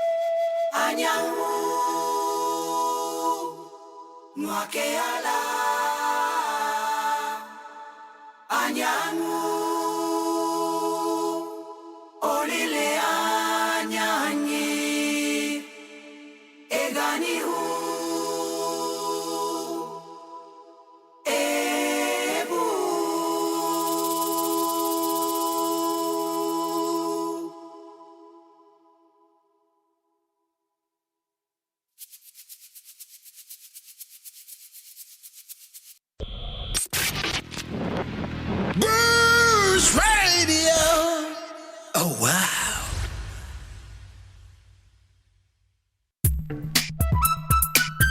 Bush Radio. Bush Radio. Your real talk radio. State Affairs with Edmond Obilo is live. Stay tuned. And Chukwusido Egbunam wrote this book as a journalist. Yes, well, I'm a journalist. I'm a writer too. Yeah. You know, there's a slight difference between the two, journalism and writing, but it's writing. Writing is writing, yes. You worked with the News Watch. I did. You worked with the Guardian. I did. How did your journalism career help you in writing this book? Well, it helped me in the sense of trying to extract facts. You know, as a journalist, you ask questions. The way you are probing now, you're almost cross-examining me. That's the job as a journalist. It helps you to go for the truth, to know what the kind of facts you want to extract. It helped me in that respect, one. Two, it also helped me in the art of writing. If you're a journalist and you are writing on a report on a daily basis, writing becomes easy. So you don't have to spend 1 hour writing anything. You could finish it in 10 minutes because writing is no longer a difficulty for it. It's part of your life. It's just like the pilot. The pilot is flying every day from Lagos to Abuja. It's easy for him because he knows it. So that's what journalism helped me to know how to interrogate issues and then how to write it down. In a sense, journalism had even prepared my mind because I knew a lot of contemporary Nigerian history even before I started writing the book. And you filled a gap with this book. Yes. Because there was no biographical account, a broad biographical account on IRONSI. Nobody wrote anything about the man. All they said that he was a drunkard, he was sipping whiskey and nothing more than that. But I discovered that contrary to that nonsense, that lie, the man was a serious man. He went into the army as an ordinary rank, recruit. After the Civil War, he was found with enough competence to go for officer training. And he went there, and he kept being promoted after exams under white colonial rule, not under black officers. So, that was it. You spoke with his sister to write this book. Yes, I spoke with the sister. The sister was like a mom to him. The sister was something of a mother to him because she was much older, The sister was the one who was married to the Sierra Leonean, and they lived in Kanu. The one was an officer, a civil servant. And IRONSI joined the army in Kanu. Yes, he did, in Kanu. And the sister protested. The sister said, no, you couldn't go and join the army when we are finding you a job at the UAC. And he said, well, I've already registered and I'm enlisted and I've got my number, so it can't be changed again. IRONSI was from Umuahia. Yes, he was. Umuana Ndume in Umuahia Ibeku. I want you to interrogate this part of IRONSI's life. Before he took over, there was Nwafo Orizu, who was in charge after Balewa was killed. Nwafo Orizu was an Igbo man. At some point, members of the Northern People's Congress wanted a new leader, but Orizu would not take that. Can we say Orizu was more comfortable with an Igbo man taking over than giving power again to the North? Because he somewhat resisted every attempt to appoint an acting prime minister. I don't know where you read those from. I'm not saying that those weren't written wherever. All I'm saying is that when IRONSI and his forces aggregated the politicians and had a meeting with them, it was already a fait accompli. A lot of them were in hiding. Those of them who were there, they signed the document handing over power to the military. Did they sign under duress? No, they did not. Remember, a military officer was in that meeting. Well, hold on. The way it happened, and I interviewed what's this man's name again? The first Northern SAN. The man came from Ilorin, but he grew up he was born in Onitsha, he grew up in Onitsha. So he spoke Igbo like any other person. That's why he went to school. What's his name now? Well, the man said IRONSI was addressing them. And they said we needed the authority to take over power because things, water don't pass Gary, things are spoiled. They were prepared to sign, and the man, Alhaji Abdul Razak, first Northern Nigerian senior advocate of Nigeria. And the man said, this thing cannot be a verbal thing, no. It's better that we write and sign one by one. There was no paper. He brought out paper there, and they wrote that document, and they all appended their signature to it. This is the truth of what happened. Including Ozumba Mbadiwe? Everybody who was there signed that signature. Why was Mbadiwe so interested in how he looked? Because the way he rushed into that meeting without a cap. No, it wasn't because you say, why was he so disinterested? Because the army troops come with their tires crunching on your hallway, and they come out, you are wanted at Parliament building. You'll be remembering your cap. But remember, before even the army officers came, he was wasting time trying to dress up.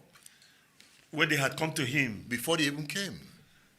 Well, if he was wasting time trying to dress up, he would have remembered in his time wasting to pick his cap. Mm. Yes, it was this man who told me, Chief Adenro Gusonya, who told me the story. He was the person who went in to go and pick him up. Yeah. And he was laughing. He said that when they rushed the man forgot his cap. Mm. I remember that aspect of it. Most people don't know about Mbadiwe. And there's a popular road in Lagos, Ozumba Mbadiwe Way. Yes. Even most Igbo young persons don't know much about him. They don't know, no. And when you mentioned him in the book, I smiled. But again, do you think the Igbo nation understand the power of history?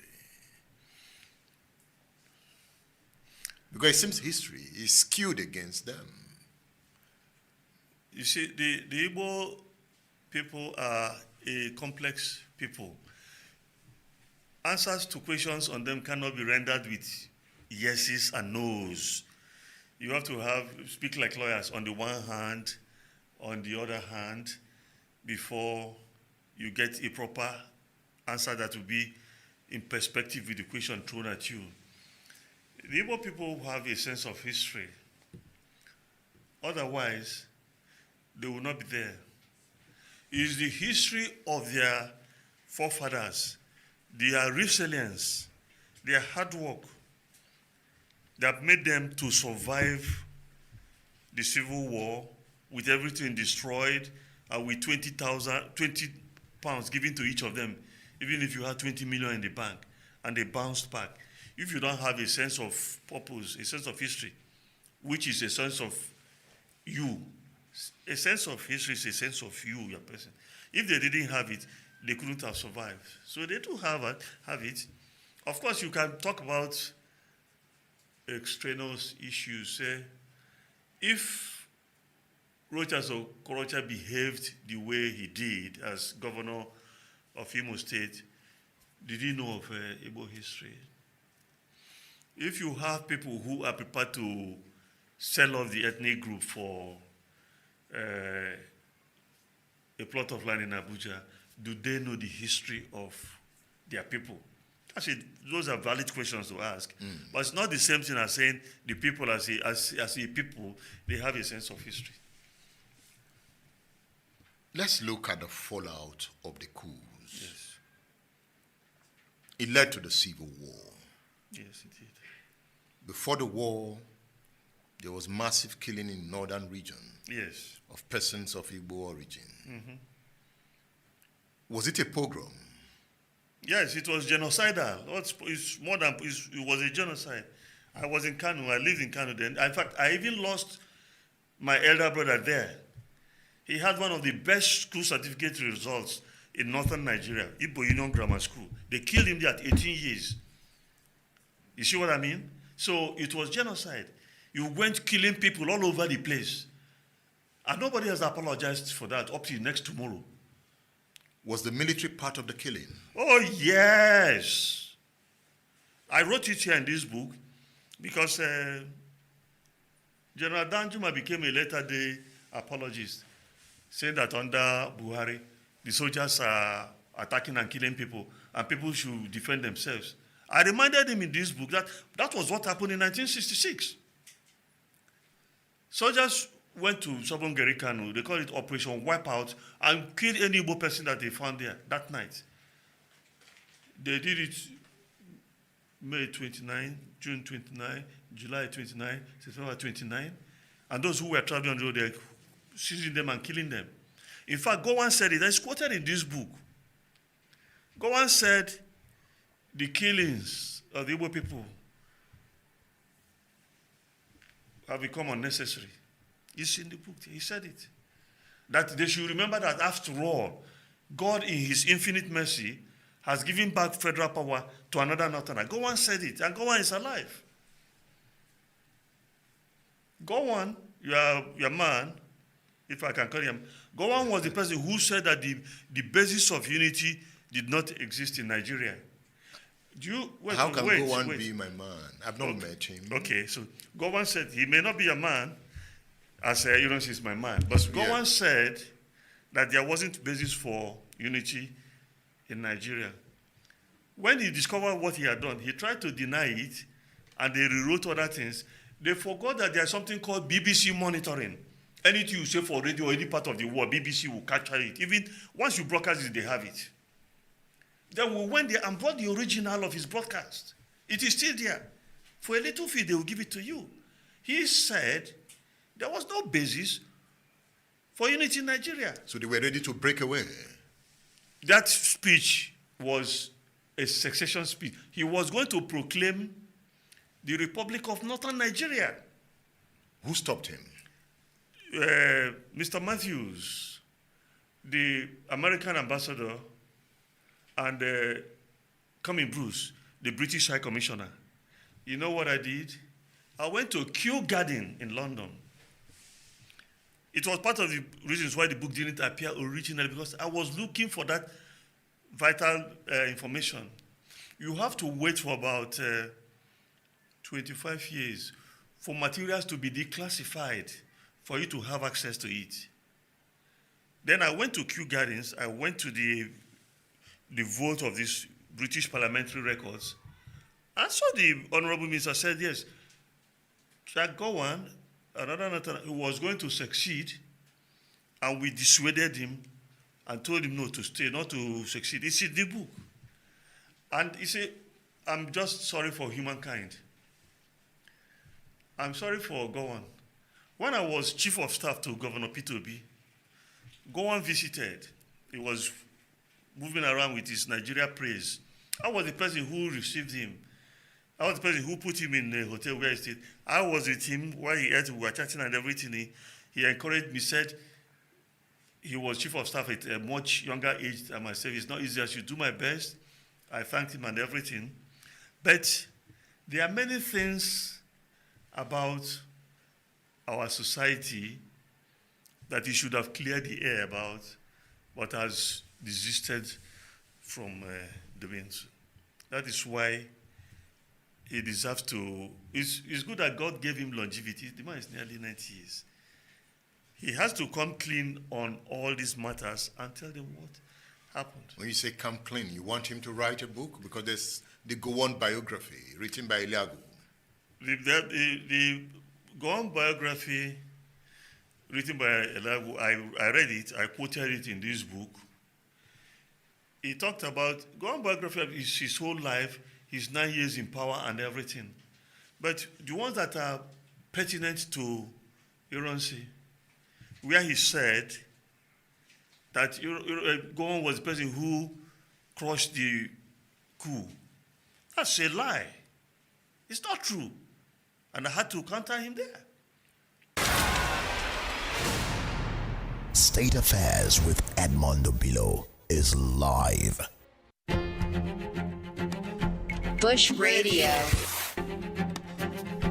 Bush Radio.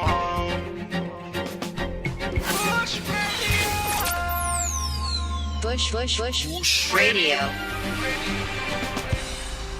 Your real talk radio.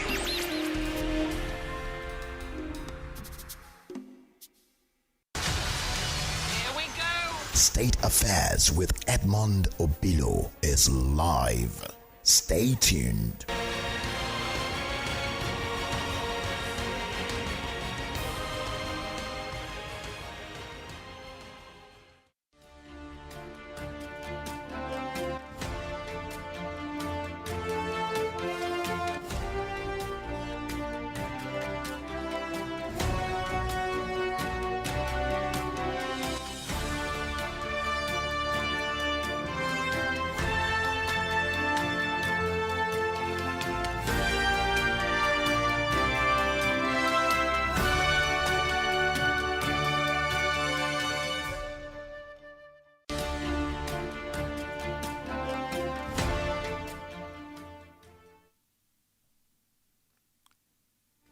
July counter-coup fundamentally transformed Nigeria's political landscape.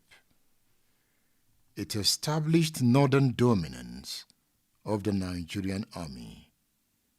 It intensified anti-Igbo sentiment and created an irreparable rift between the eastern region and the federal military government. The killings of Igbos in the north and elsewhere led to the Eastern Region government, led by Lieutenant Colonel Chukwemeka Ojukwu, to question the safety of Easterners in Nigeria. This tension culminated in the Aburi Accord of January 1967, a meeting in Ghana intended to resolve the crisis. However, the accord collapsed amid disagreements over its implementation. Gowon later blamed Ojukwu for the failure, claiming that Ojukwu's demand for regional control of the army was unacceptable to the federal government. The Eastern region insisted that the accord's provisions be implemented. The federal government's refusal led to the secession of the Eastern region as the Republic of Biafra in May 1967, triggering the Nigerian Civil War. I had that interview with Chukwusi Lebunam in 2024. In 2026, Yakubu Gowon will be releasing his autobiography. I wait to read his account of what happened during that time.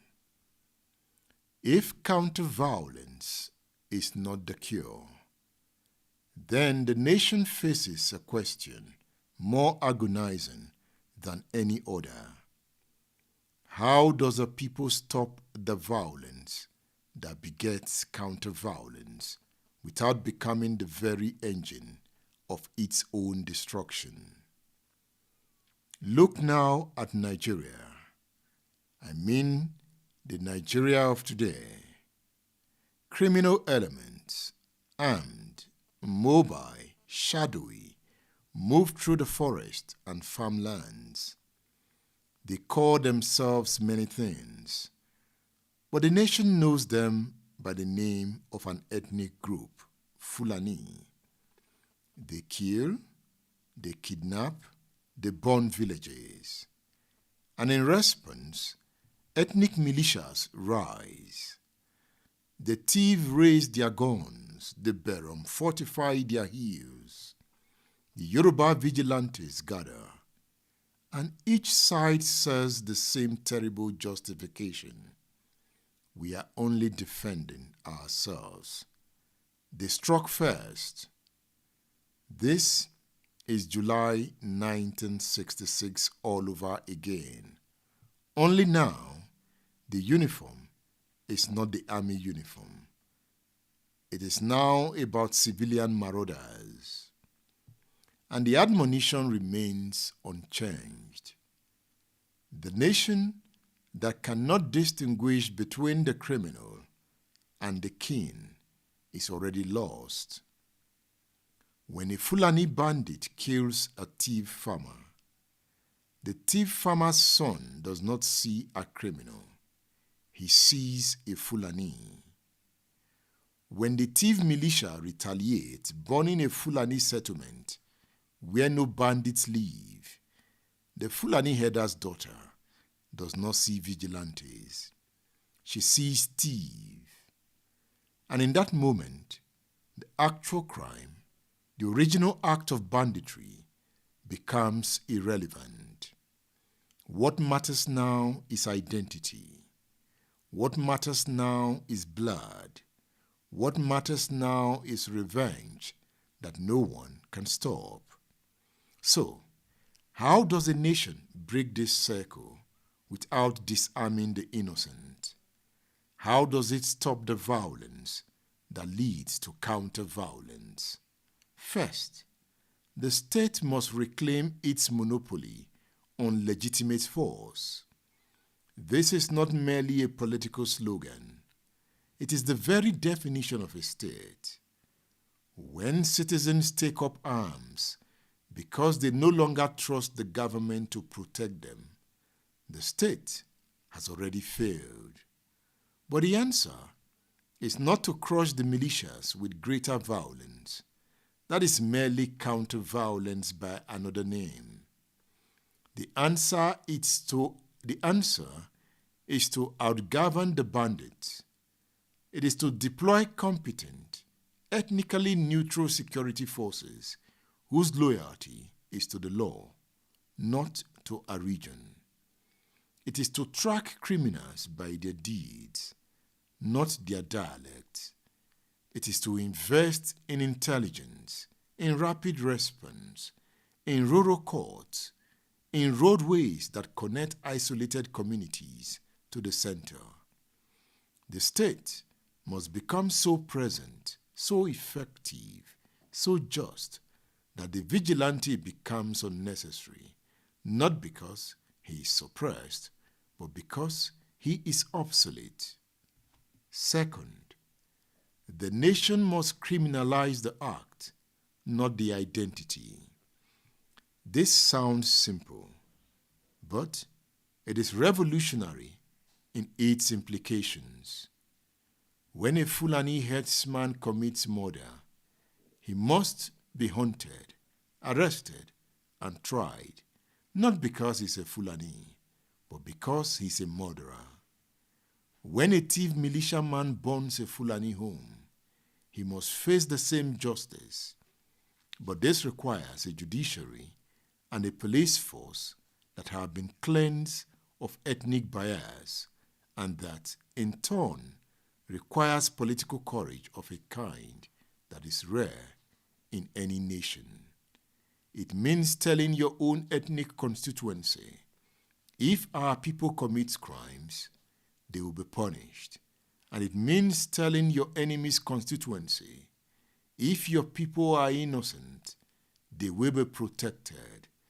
This is the only language that breaks the circle. Everything else is just war by other means.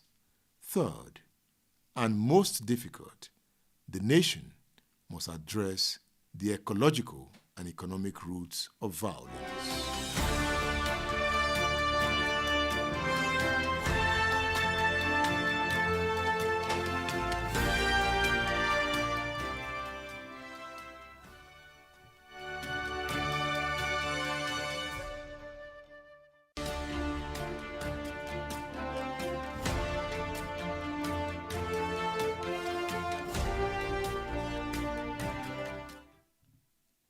Remember, the Fulani bandits are not merely monsters.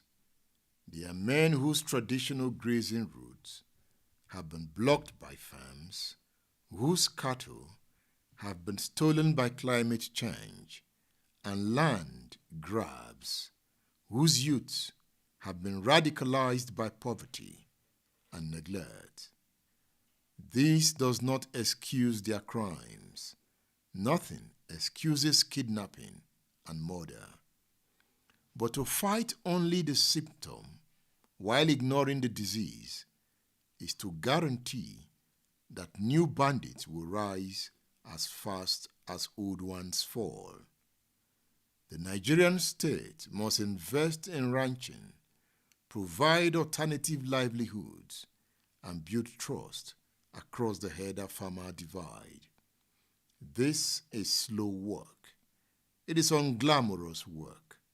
It does not make for dramatic headlines, but it is the only work that ends the circle permanently, because it removes the fear before the fire begins. Fourth, the nation must refuse the seduction of collective guilt. This is the hardest lesson of the July 1966 counter-coup. After the first coup, Northerners blamed all Igbo. After the counter-coup, Igbo blamed all northerners, and 1 million died. Today, when a Fulani bandit kills, the temptation is to say the Fulani are killers. When a thief militia retaliates, the temptation is to say that the thief are savages. But these are not truths. They are suicide notes written in the grammar of ethnicity. A nation that succumbs to collective guilt has already chosen civil war. It is merely waiting for the march. The only alternative is to insist relentlessly, publicly, even against the tide of grief and rage, that a criminal is a criminal, and a civilian is a civilian, and no one is guilty for the sins of their ethnic cleansing.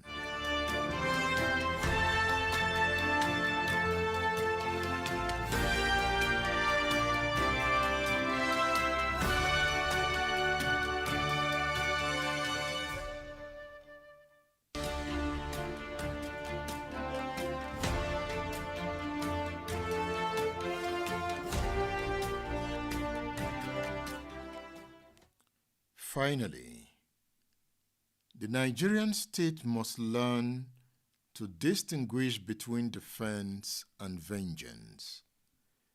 Defense is the militia that stands at the Defense is the militia that stands at the edge of a village and repels an imminent attack. Vengeance is the militia that crosses into the next valley and burns a sleeping hamlet. One is the right of every human being. The other is the path to July 1966 and to every massacre that followed.